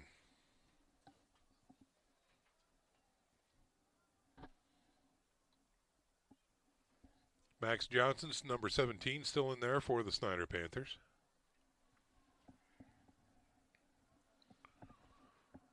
Two wideouts left, one wide right. He looks to throw on 3rd and 10. Pressure coming from the outside. Slings it through the middle. He's got his man. That will be enough for a 1st down as he's going to be taken down near the Saints' 35-yard line. The senior, Bashawn Johnson, 6'3", 180 pounds, hauls in that pass for a chain mover. We call that a chain mover. That'll do it. Just north of the 35-yard line. That's an important 3rd down conversion for the Panthers. We'll see if they try an interior run here on 1st down. Here's a snap. Another counter. Breaking it outside. Looking for room. Won't find much. Is number 6, Burton, on the carry. Xavier Dowdge on the stop. We've called his name a lot tonight. Can't keep those Dowdges down. They just keep coming. Yeah, tough as nails. Gain of 1 brings up 2nd and 9 for the Panthers. It's going to be a big year for them. Next year they're going to have a new house. A new Panther pen, right? Oh, it's a beauty too. Yeah. On 2nd and 9, play action, rolling left, looking, has pressure, fires, out of bounds and incomplete. Smart move there. Yeah. Smart move by the quarterback, Max Johnson, to get rid of it. Nobody was there. Throw it out of bounds. Live to play another play.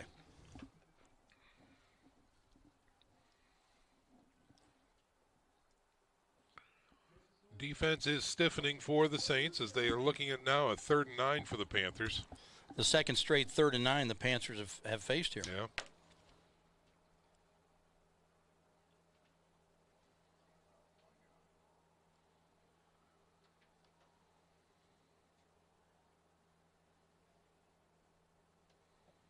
Here's a snap. Give to the tailback. He finds some room. He won't have enough for a 1st down, but it is a quality run inside the 30 down to about the 26.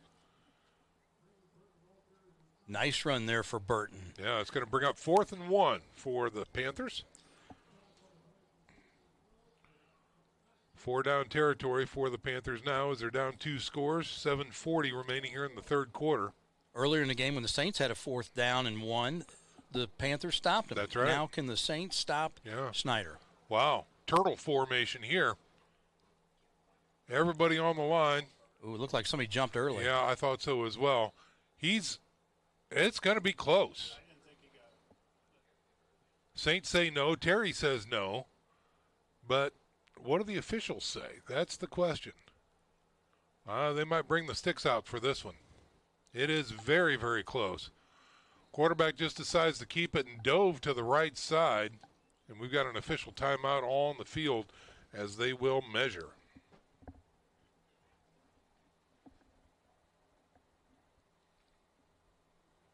You know, Joe, November 1st is right around the corner. Believe that? I mean, in a few weeks. But, yeah. Purse Bingo's coming up. Oh, that's exciting. I know you can't make it. But I can't make it. Yeah. Well, here we're getting our first look at Bart Tippmann running out there. Boy. He's kind of prancing out there with that chain. Yeah. He's going to have to work on his form a little bit. Yeah, I agree. Here's the stretch. Saints say no. The officials haven't said anything yet.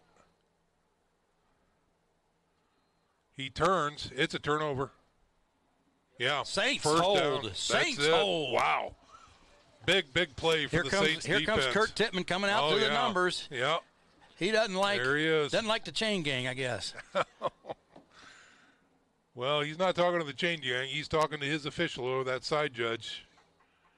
That's why you make the big bucks, being an official on the sidelines, I guess. Wow. Well, the defense holds. That was a big one right there as they kept the Snider Panthers out of the red zone and stalled the drive at the 25-yard line.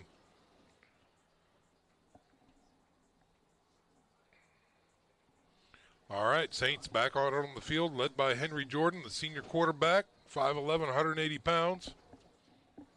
Split backs behind him.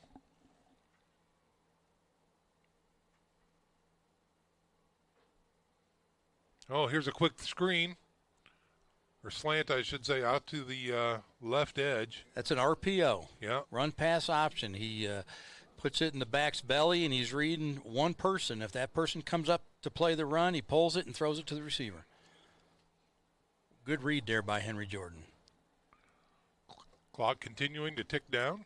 Under 7 minutes to go now in the third quarter. Gain of 7 on that play.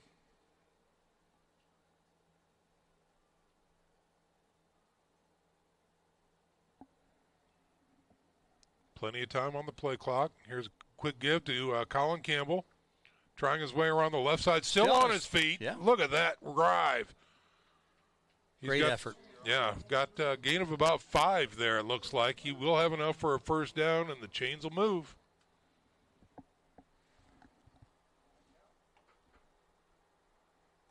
Love the RPO call on first down, Sean. Very effective. Panthers are thinking run. Sure. They're coming up fast. Pull it, throw it, pick up 7, pick up 8, you know. Well, yeah, because standard MO right now, keep the ball on the ground and grind it out, right? Yeah. So, yeah, great call by the OC there. And great look by the quarterback. Here we go. Single setback. No, split back. Quarterback keeper this time. Tries to make a cut and can't. There was nothing there for Nothing Jordan. there, yeah. Again, the Panthers are thinking run, right? And they're playing defense like that. They're bringing guys. Yep. And they're bringing guys off the edge, too. And loading the box. Well, the Snider defense yeah. has to make something happen. That's right. Right? They have to get the ball back for their offense. 2nd and 9. Again, little RPO, fires out to the edge. He's got his man. And he's going to be just shy of a first down. Russell Beckham with a comma in the middle. Yes. At some point, I'd like to see him come back to where they ran Shefferly in that H-back on the opposite side, ran him behind the line, and then he popped out for a little arrow route. It was effective in the first half. They get lost behind the line there, and then they can pop out there on the other side, and it's an easy dump pass for them. 3rd and inches now for the Saints on offense at their own 48-yard line. Here's a quick give around the right edge. He's got the first down and more. Colin Campbell running. There's a flag on the play. He's still on his feet inside the 30, down to the 23. He's going to be upset, as I think this one might be coming back.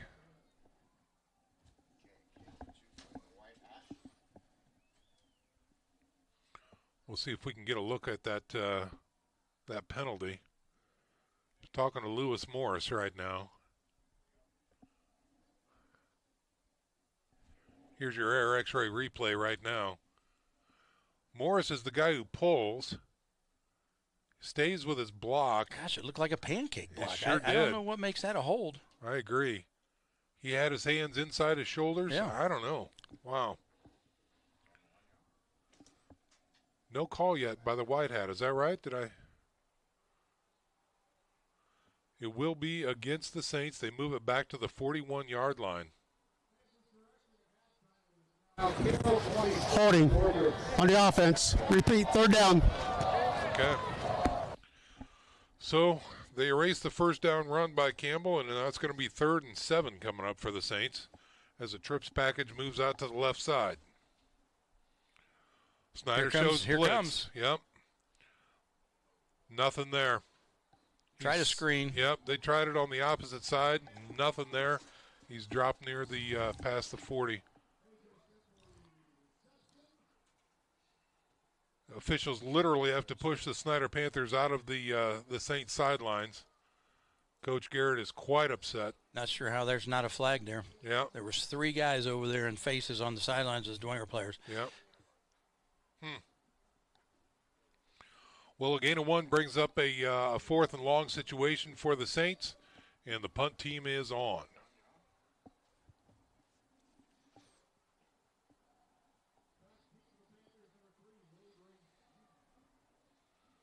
Great snap. Puts his leg into it. High, lofting punt. And it is taken.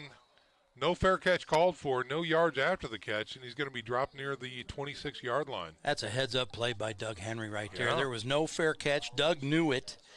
Yeah. And as soon as he caught it, he wrapped him up. He was right there at the catch. So the Saints have to punt the ball away and give it back to the Snider offense.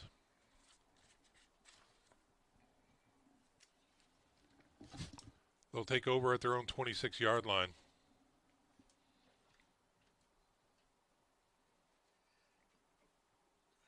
Coach is still talking to the officials about the small scrum that was over here on the sidelines. Well, it just seemed like anything that went on the other side, they were throwing flags, Right, and over sure. here, there were no flags. Just talk it out, yeah. 1st and 10 for the Panthers. Here's a play action. He's looking to throw, fires over the middle. Oh, nearly picked. Great defense that time by number 4 for the Saints. Cooper Campbell. Yeah, heads-up play. Ball was actually thrown behind him. He had to leap backwards to try and get it. He did get a paw on it, so it's incomplete.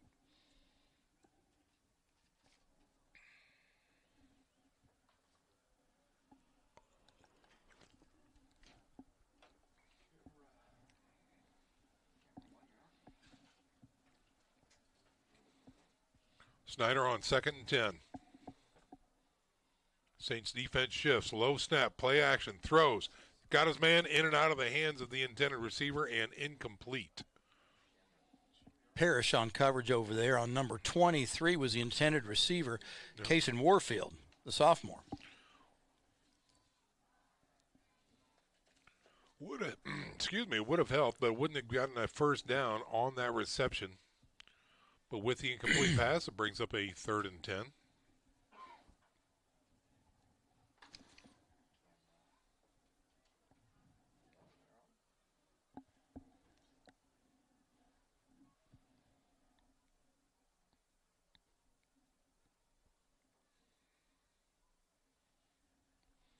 Here it is on 3rd and 10. Ball is in the air. Oh, nearly picked, but incomplete. Looks like O'Keefe over there, Yeah. number 3, or is that Zent? I'm not sure with the jerseys pulled. Looks like O'Keefe. 23 Warfield again was the intended receiver. Yeah, Zent's coming on right now, so that was O'Keefe. Here's your air X-ray replay as he fires out to the right side. Great jump on the ball, just couldn't bring it in.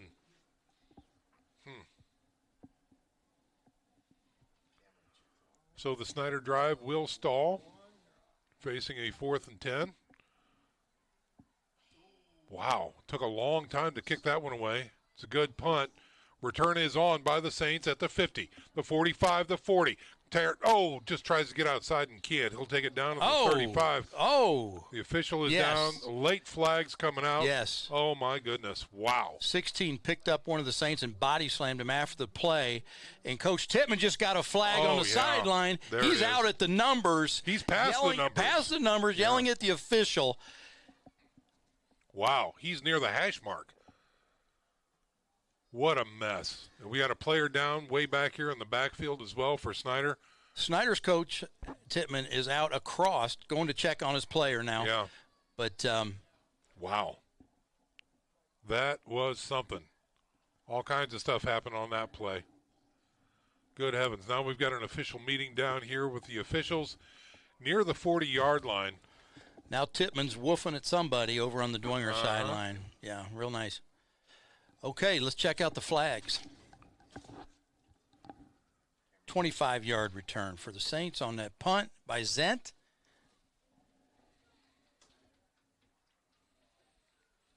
That was the punter, Mangtun.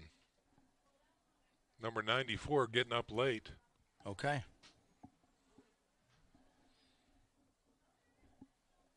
Officials still talking.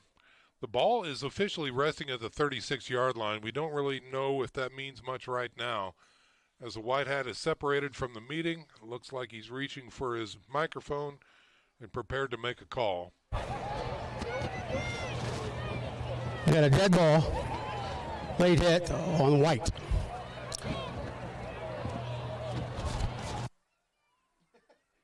Okay. Have a sideline warning on White. Be first down. All right.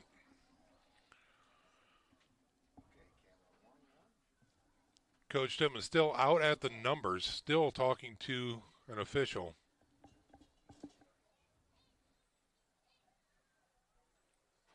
So this is going to set the Saints up for even better field position.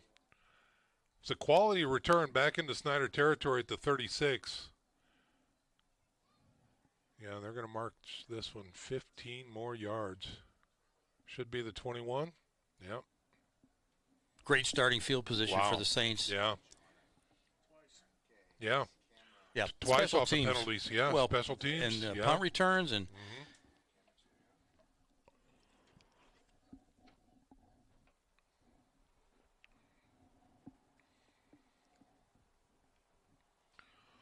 Well, the delay is still happening on the far side of the field. The head coach for Snider is still out on the field at the numbers, now talking to two officials. Just not sure what that's about. It was an obvious penalty on their guy. It was after the play. He picked the guy up and slammed him. Yep.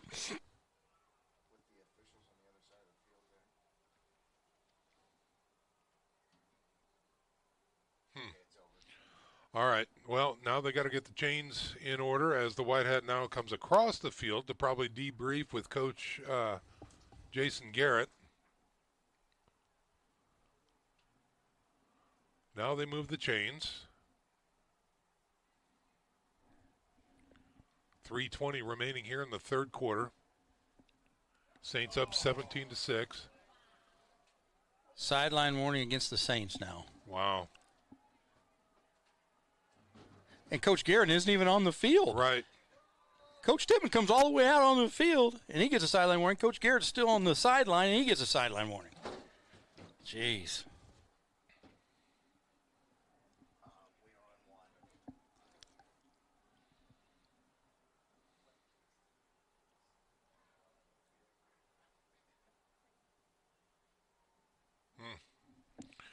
Well, that conversation is over. And looks like we're getting ready to play some ball again. Again, to recap, the punt return, the personal foul, the sideline warnings, the injured player, it's all over. The dustpan is put back, and now we're back to live action. 1st and 10 for the Saints at the Snider 21-yard line. Here's a snap. Give to the second man through. Right side. He'll get inside the 20 down to the 19. Gain of a couple that time, maybe at the most. Shefferly was the ball carrier that time. They'll officially give him a 1-yard gain. That'll bring up 2nd and 9.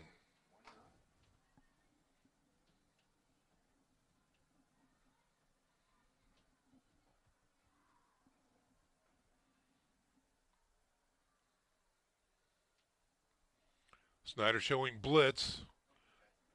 Wow, somehow he gets through it and gets positive yards. Should have been knocked down in the backfield, but he was able to get out of it and gain a few more. Looks like Dean Portee on the stop. Colin Campbell, your ball carrier that time. 3rd and long.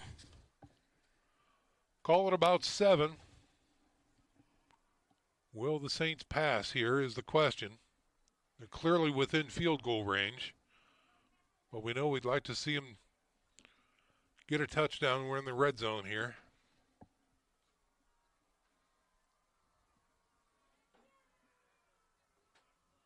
Here's a snap. He looks to throw.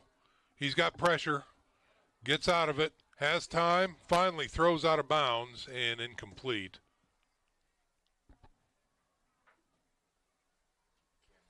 So that drive stalls, and Lucas Wynn and the field goal team comes out for the Bishop Dwenger Saints. Not much going there for the Saints on offense. No. Good answer by the Panthers defense to stop them with that great starting field position.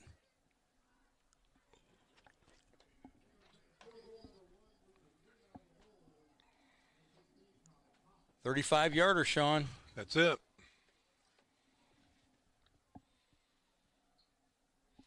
The lefty will line up, awaiting the snap. Snap is good. Hold is good. The kick is up. No good. No good. Wide left. Wide left, so no good. A very unusual effort there by the Saints field goal team, and no points on the board. So the good field position wasted. Doesn't do a thing.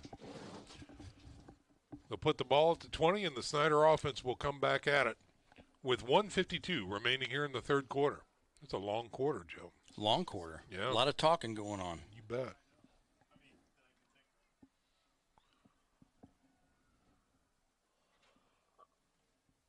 Max Johnson and company back out on the field for the Snider Panthers with a 1st and 10 from their own 20-yard line.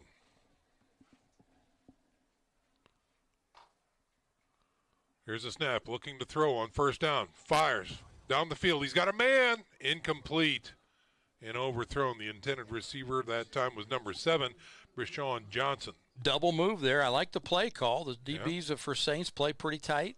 Hope to get him to bite on the hitch and go there, or the out and up.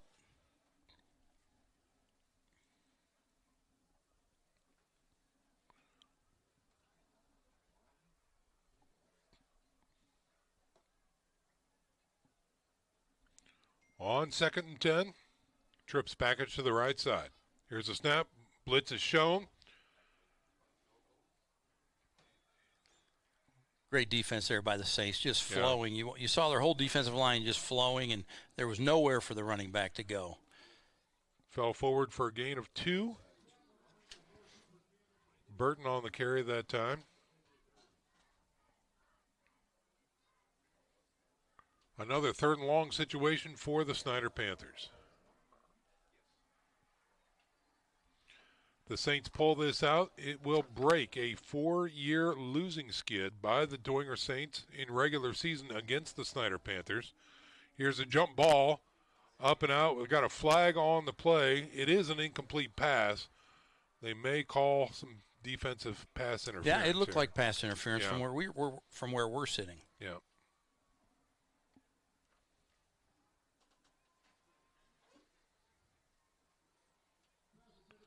It was a good ball. It was on target.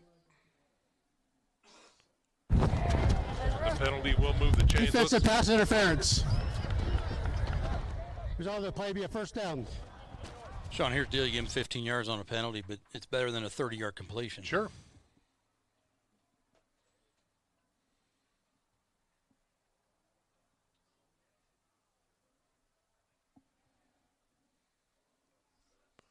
They'll spot the ball at the 37, reset the down marker, and move the chains.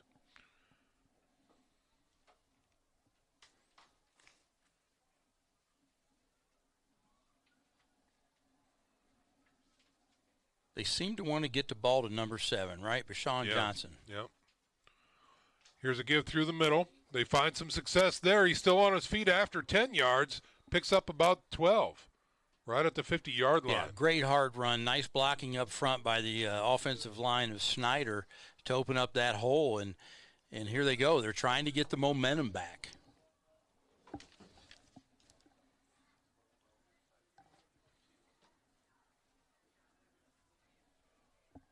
First and 10 for the Snider Panthers at the midfield stripe.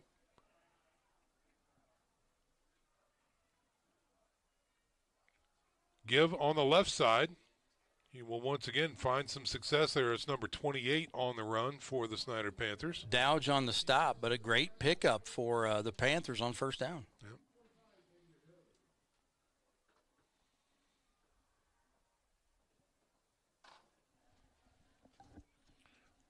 This play might do it for the third quarter as the Panthers are facing a 2nd and 4.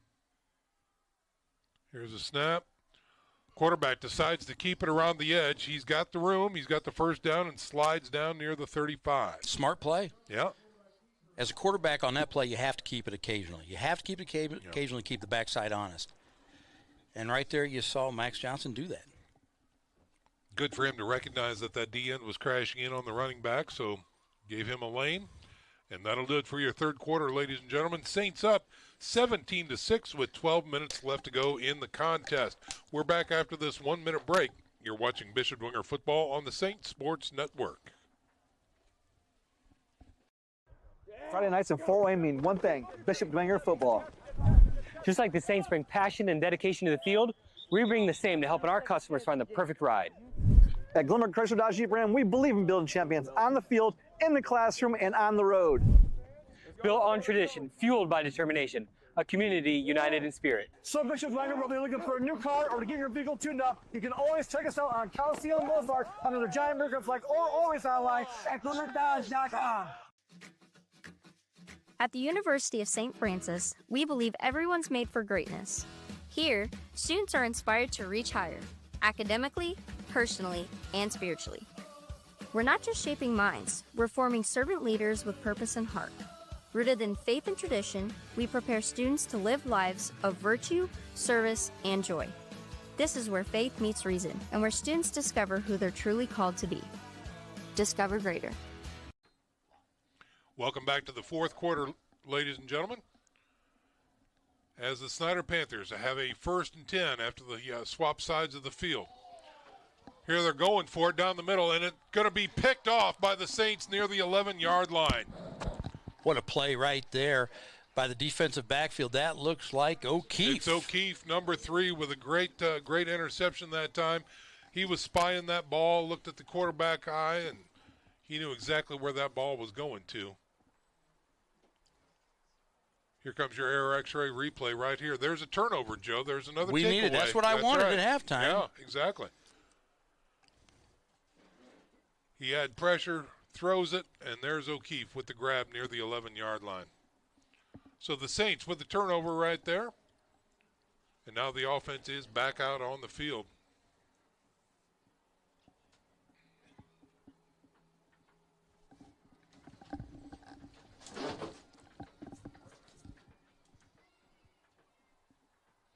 On 1st and 10. Jordan with a give. A.J. Shefferly pushes that pile down with a real nice gain of about 7, maybe 8 yards.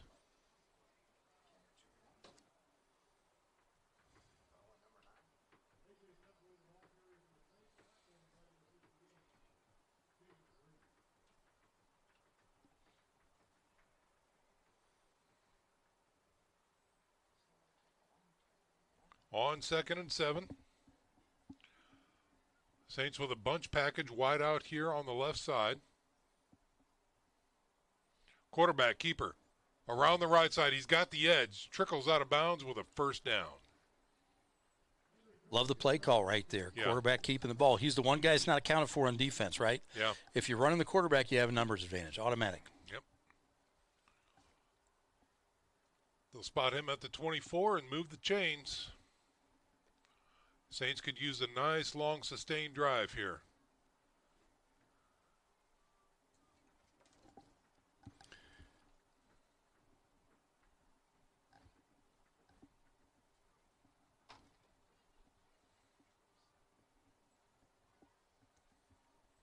Here's your play on first down.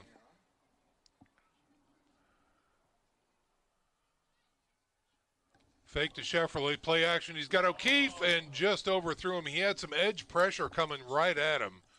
Yeah, there was some pressure, and he had to kind of throw it off his back foot, and just couldn't get into it. Yeah. Take a shot on first down. Well, I like it. I was just going to say, I love that they took the chance to do that. That's exactly a great play call right there.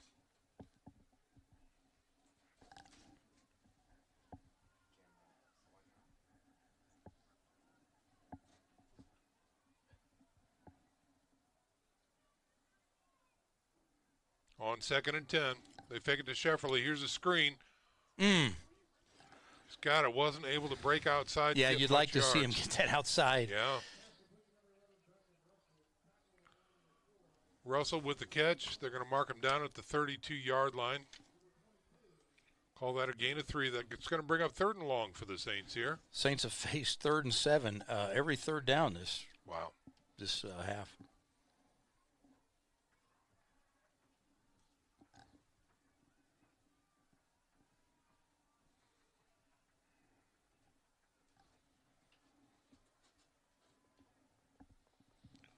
Big down here for the Saints. Can they keep the drive alive? Jordan looks over the defense, the snap. He looks to throw, fires in the seam. He's got his man, and he's gone. He's at the 35. He's at the 30. Beckham Russell running down to the 20. Finally caught up with inside the 20. No laundry on the field. First down, Saints. Great catch. Great catch by Russell. Great throw by Jordan, just over the outstretched fingertips of the Panther defender, and then a great run after the catch, 53-yard gain for the Saints. Unbelievable. That is fantastic. This is your Powers Hamburger Power Play of the night right here. Great view coming up here. As you see, he hits him in the seam. Joe, you called it, right over the outstretched hands, and he is off to the races after that. Tremendous play. Love to see it. Saints are now threatening inside the red zone at the 15-yard line. Quarterback decides to keep it around the right edge. He's at the 10, squeaks out of bounds at the 9.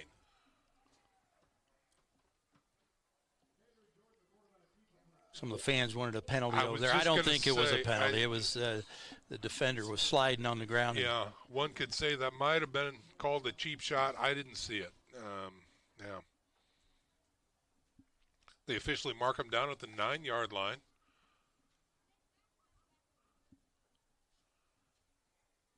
Jordan's scamper results in a 6-yard gain, bringing up 2nd and 4 for the Saints.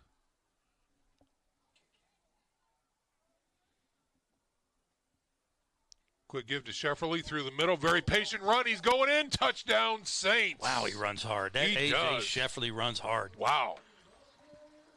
A 9-yard run caps the 80-yard drive by the Saints with a touchdown. Actually, that was longer. Didn't they start? About the 10-yard About the 10-yard line, Yep. yeah.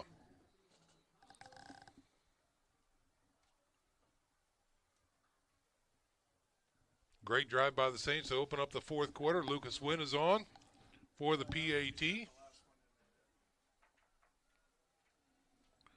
Kick is up, and it is good. Tick off another to 24-6. And the victory march is on for the Saints. We'll step out for a 30-second break. Stick around, folks. More football after this. You're watching Bishop Dwenger football on the Saints Sports Network. Life together is a beautiful and unique journey. From unforgettable moments to sharing an everlasting love. Create a one-of-a-kind ring that captures your story at Peter Franklin Jewelers. For decades.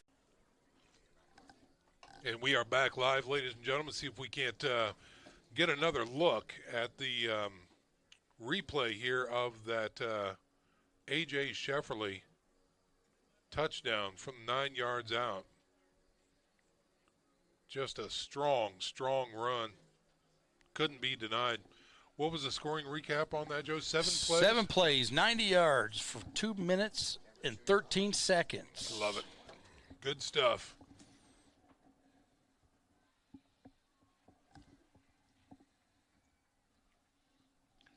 Back here to live action, Lucas Wynn and company preparing to kick the ball away.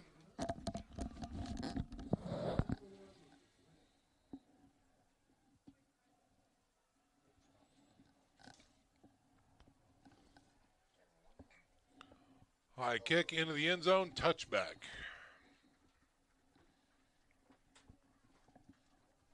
Henry Jordan, 11 of 17, 129 yards, and no interceptions. No interceptions, yeah. 11 of 17, 129 yards. A.J. Shefferly, 11 rushes, 91 yards, and a touchdown. That's an 8.3-yard average, Sean. Wow.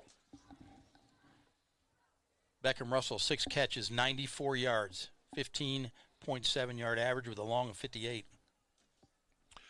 And not to disparage, but this isn't against Concordia or Southside, That's or right. Wayne.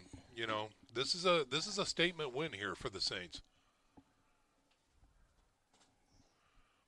Here's Snider on offense. Again, they tried through the middle, and they're going to push forward for a gain of about 6 out to the 26-yard line.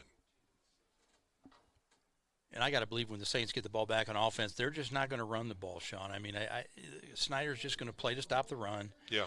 Saints aren't going to just lay there and do 3 and outs. I mean, No. they're going to have to throw a little bit. Mm-hmm. Well, and Jordan, based upon his numbers, she should have the confidence to do that. Agree. Yeah. Good numbers.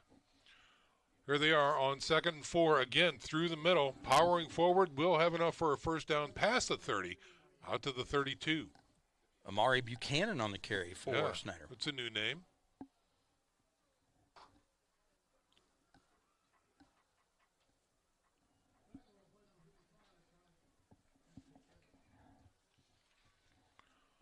So Snyder with a fresh set of downs here, 1st and 10. Again, Give on the ground, trying to break it outside. Won't find anything there as he is smothered right there at the corner. I'll tell you what, Doug Henry has to be in the conversation for one of the best linebackers in the SAC. I agree with that. that. The guy's everywhere. Yeah. He fights off blocks. He doesn't care who's trying to block him, how many guys are trying to block him. He's just always around the ball, and he's always making plays. When it looks like they might have something going, all of a sudden 6 shows up. Tenacious and D. shuts it down. That's it. That's his new nickname, Tenacious D. Tenacious D. That's it. Rapping career coming after high school. Loss of 1, tackle for loss again by the Saints. 2nd and 11. They try the flats, in and out of the hands of the receiver. No good. Intended for 86, Owen Dotson. He's 6'6", 210. He's a senior tight end. He's lanky. 6'6". The incomplete pass will bring her up a 3rd and 11 for the Panthers. Ball resting at their own 31-yard line. Another critical down. Can they convert? Oh, you got movement. Make that 3rd and 16. False start on the offense. 5-yard penalty. Replay, 3rd down. Well, folks, if you're looking for big wins and bigger moments, look no further than Peter Franklin. When the moment matters, it's Peter Franklin Jewelers. Thanks to all of our sponsors tonight for coming out and being with us. Couldn't do it without your support. Here's Snider on a critical 3rd and 16. He's got pressure, dumps it, It is caught, but flag. Looks like a hold on Snider. I think it's going to be declined. Fourth Yeah. down, punting situation for the Panthers. Still playing beyond the sticks or behind the sticks with that complete pass. If they decline it, they're looking at, what's that, Joe? 4th and 13, 14? Yeah.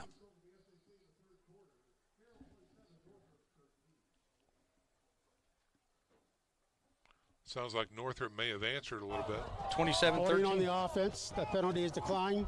4th down. Okay, well, they mark it at the 26. So, yeah, 4th down and forever for the Snider Panthers, and the punt team comes on. I don't think the ball is placed properly, but yeah. O'Keefe back deep for the Saints.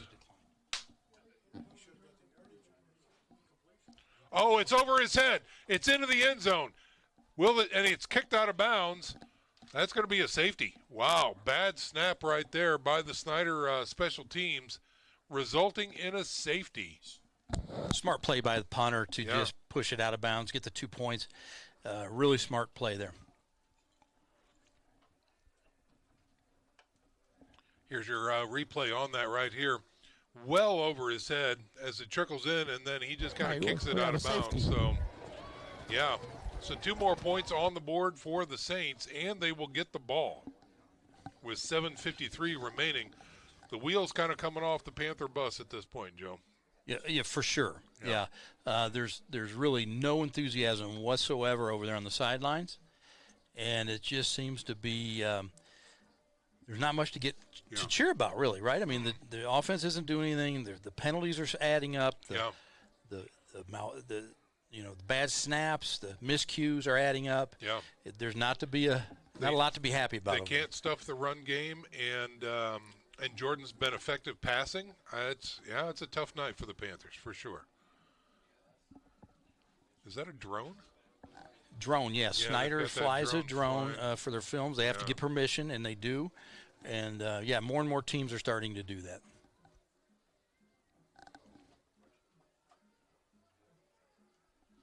Okay, so the Panthers should kick this one. I believe it's from the 20, isn't it, Joe? That's correct. Yeah. But it will be a place kick and not a punt. They can do either. They can do either. Looks okay. like they're choosing to kick. Yeah, okay.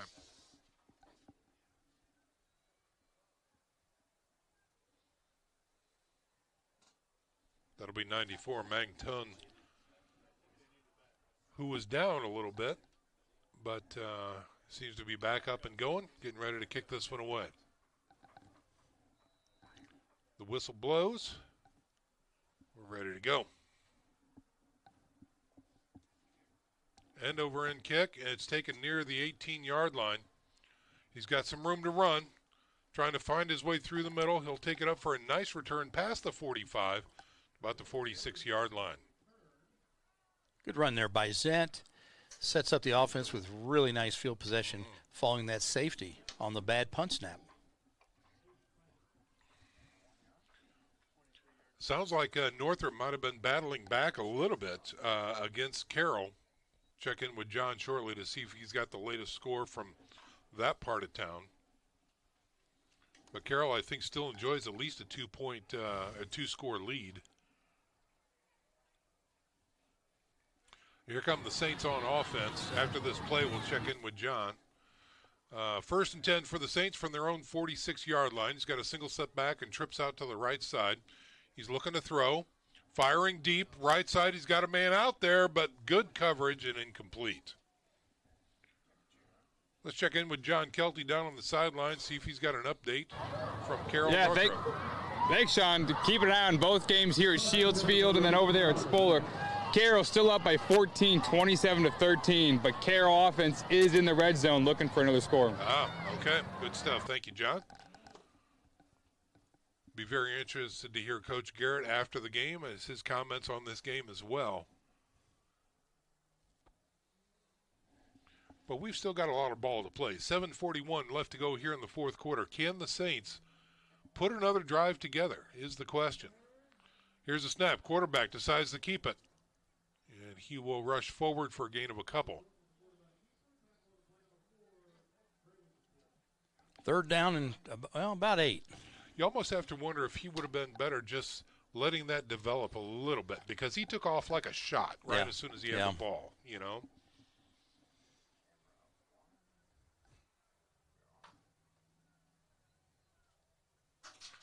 Another 3rd and long here for the Saints from their own 48-yard line. Snap. Going deep, right side, again overthrown and incomplete. It's just not there. That safety's sitting deep, and that's not there when that DB has you capped and that he's over the top of you like that. Yeah, it's not there. You got to check down. Yeah.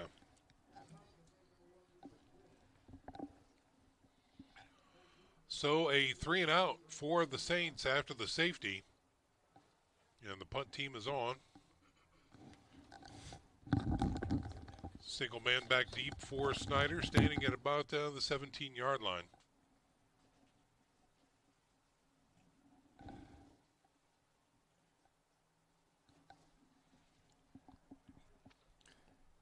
Punt is away. High driving punt. It's taken at the 15, and Shoestring tackled at the 15. Tries to get up and run, but they're going to call him down right at the 15-yard line. Saints have not been good tonight on 3rd down. 2 of 8 on 3rd downs. 2 of 9, excuse me, 2 of 9. Well, that's even worse.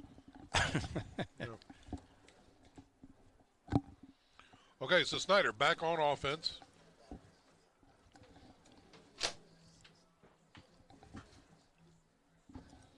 Okay. Here they come from the sideline.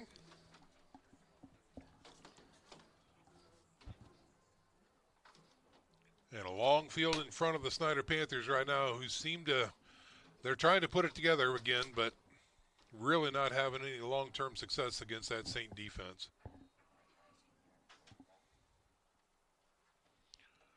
And here's a give again through the middle. Again, not much there. And a lot of blocks lasting after the whistle has blown, but no flags. Christian Litzenberg on the tackle. Okay. Gainer just won on that play.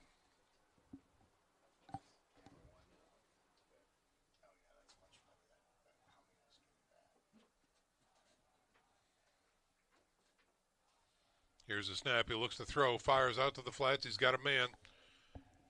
It is caught, and I think he's going to be just shy of a 1st down as they keep the clock wound near the 25. Yep, it's going to bring up a 3rd and 2, or 3rd and 1, excuse me, as they reset the stick.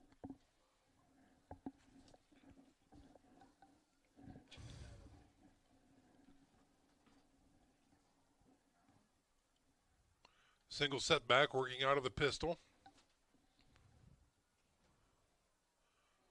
Oh boy. I think everybody knew the count except the center. Let's see here. False start on the offense. Replay 3rd down, 5-yard penalty.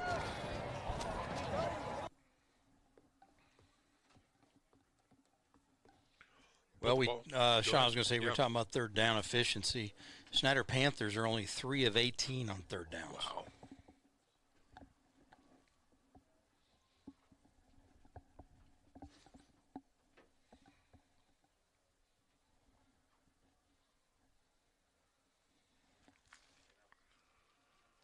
Give through the middle. Has some positive yards. It should be enough for a 1st down as he gets out past the 25, close to the 28.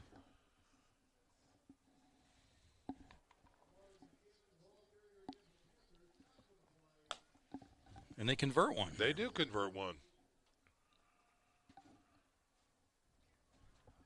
4 of 19.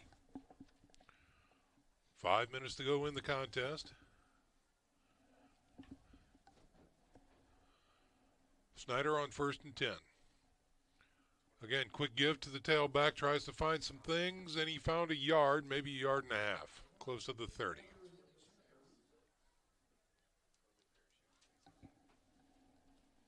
Parrish on the stop, it looks like, for the Saints.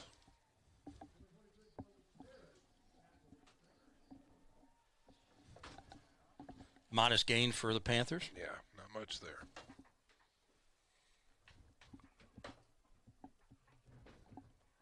On second and long. Here's a snap again. Give to the tailback, looking for room through the middle. Again, finding some good stuff there, but wrapped up by the gold helmets and stopped. Looks like they're going to mark him at the 35. It'll bring up 3rd and short.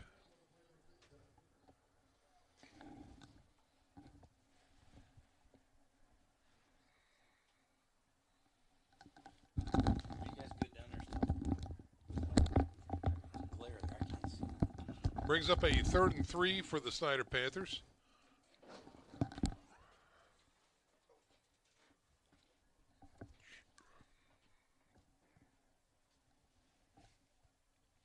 Here's a snap. Again, give through the middle. Charging forward.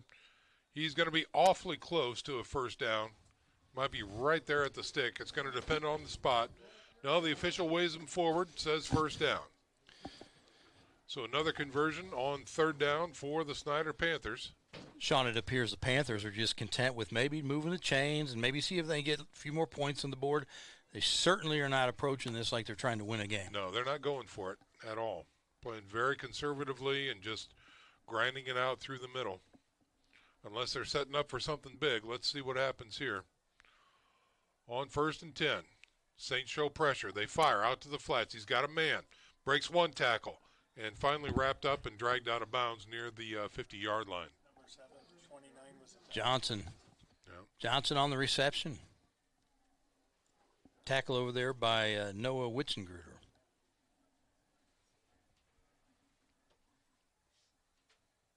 The Saints definitely have some clean jerseys in there, don't they? You're starting to see, clean jerseys running in. 1st and 10 for the Panthers at the 50.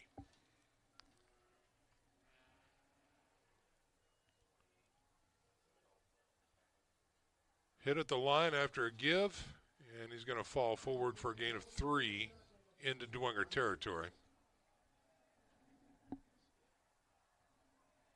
Well, again, hats off to the 2015 squad that came back for a little homecoming reunion here, getting honored at halftime. It was great to talk to not only a few of those players, but also Coach Ernie and Coach Chris, see how they're doing. And we had a good time down there for a pregame show tonight.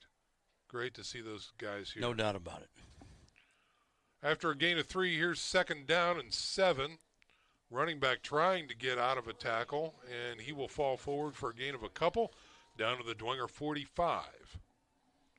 Clock continuing to tick down. We're down to about 2 minutes to go. John Kelty, what do you have for us? Hey, Sean, update down south with our Catholic brothers. Lewis takes care of business. They win 17-7 over Wayne. Carroll did end up punching it in the end zone, went for 2, didn't get it. They're up 33-13 over Northrop. They're about a whole quarter behind us, so we may not know the outcome of that game for a while. Wow. All right, John, good stuff. Thank you very much for that. On 3rd and 5, here's a dive through the middle, and again, not much there for the Snider offense at all. Tackle over there by Aiden Mueller, 47 for the Saints. 4th down. So it sounds like Wayne was only able to score those 7 points early, and then Lewis came back and buttoned it up.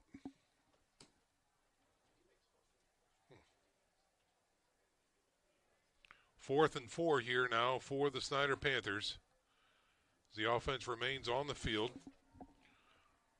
with just over a minute to go in this game. And they look to pass. Pressure comes. And it's going to be picked. And there's a return coming. I believe that's Carter Zent on the return. Back into the 50, back into Snider territory. And that's going to do it for the ball game. That's 2 on the night, Joe. 2 picks. Saints got 2 picks. Carter Zent seals the victory right there with 46.6 seconds remaining. The Saints are going to come out in victory formation, kneel down a couple times, and call it good.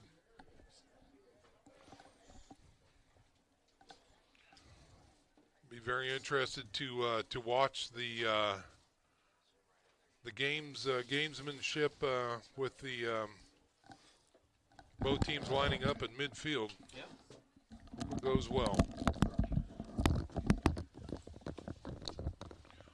Dwenger in the victory formation as they just take a knee, and they're willing to call it good, as they should. 26-6 will end up being your final score tonight. The Saints over the Snider Panthers. And if the Carroll Chargers take care of business down at Spooler, and the Saints take care of business next week against Southside, ring the bell. Bring the bell back to Washington side. That's it. That's going to do it, ladies and gentlemen, as the Saints once again take a knee, and that is going to be the ball game as both teams now make their way towards the 50-yard line to shake hands and call it a tough-fought battle. But the Saints erase a 4-year losing skid, regular season losing skid against the Snider Panthers tonight, 26-6. How about them Saints, Sean? Great game tonight. Really tough-fought game. Hate to see so many penalties, but it wasn't one-sided. And, so. No, again, it was good. It was not a clean victory. first half. It was not a clean first half. You know, sure. there was missed tackles. There was some things going on. But, overall, Saints put it together in the second half, came out with a little more bounce in their step, and were able to get down to business and finish it like a like a trophy game. Yeah, it's a trophy game. That's all there is to it. You bet. So, again, we'll look forward to hearing from Coach Jason Garrett on his thoughts on how the Saints played, and get ready to wrap things up here at Shields Field. Remember, folks, we are back here again next week to finish out the final regular season game against the Southside Archers. So please join us next week at 6:45. And we can go from there. Just waiting now for the line to thin and the coach to become available so that we can talk to Coach Jason Garrett. After that, we'll hear from Terry Daisy, who can help us out with end-of-game stats.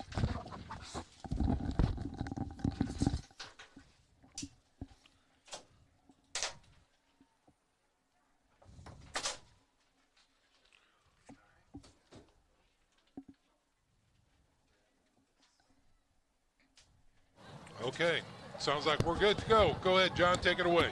Hey, Sean, thanks. Here with head coach Jason Garrett. All three facets, again, show up. I think the beginning of that second half shows it well. 3 and out, punt return by Nick O'Keefe, offense pounds it in. Talk about how this team executed tonight. Yeah, the second half obviously much better than the first. I think sometimes it's just emotions. I think guys were excited, a lot going on in that first half, and put ourselves in trouble a few times with penalties, but did a lot better job in the second half. Good adjustments. The great thing is we can continue to get better. Again, proud of our defense. You said it, all three facets. Running the ball again. Passing game got us out of a hole there, which was a great positive for us tonight. So we're going to keep working. Yes, sir. Yeah. Southside, an SAC championship, sectional 19, all looming.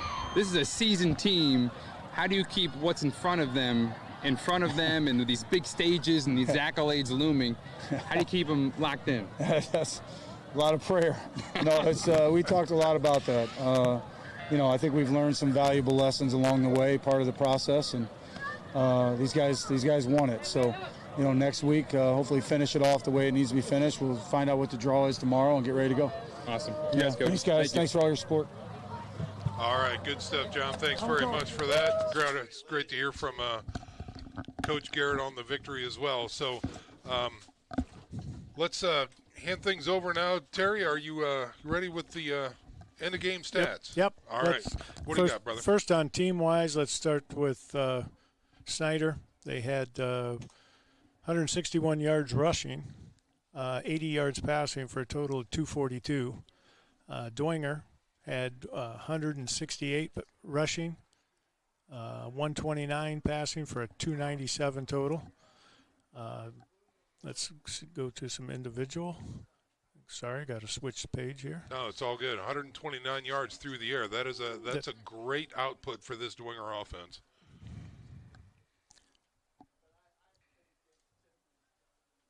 All right, for Snider, Max Johnson was 9 of 23 for 80 yards. Passing, receiving, Wade Raines was 4 for 43 yards, and Reshawn Johnson was 2 of 25. Rushing, you had Omar Buchanan had 14 for 55, followed by Jordan Davis had 10 of 48. For Dwenger, Henry Jordan was 11 of 19 for 129 yards, no touchdowns but no interceptions. Receiving, you had Beckham Russell had 6 for 94 yards. That's a 15.7 average. His longest was 58. Max Jordan had 1 of 14. Danius had 2 for 11. Rushing, A.J. Shefferly, 11 for 91. That's an 8.3 average. He had a touchdown. His longest was 21. Campbell had 10 of 43. That's a 4.3. And Henry Jordan had 7 for 32 for 44.6 average. Good stuff, Terry. Thanks very much. And 2 picks on the night for the Dwenger defense. There you go, 2 picks. Absolutely. Good stuff. Okay, ladies and gentlemen, can't thank you enough for being with us tonight. That's going to do it for our coverage. What we're going to do is say some very special thanks to our entire crew here at the Saint Sports Network. Our executive director is Katie Slee. Our director is Brian Gillett. Our assistant director and sideline cameraman part-time is Caden Linder. Terry Daisy is our floor director. Rick Sosenheimer is up in the crow's nest. Joe Romy is our sideline camera operator. John Kelty is our sideline reporter. And for Mr. Joe Wharton, I'm Sean McBride, wishing you all a good night. May God bless you, and we'll see you on the sidelines. This is Bishop Dwenger Football on the Saints Sports Network.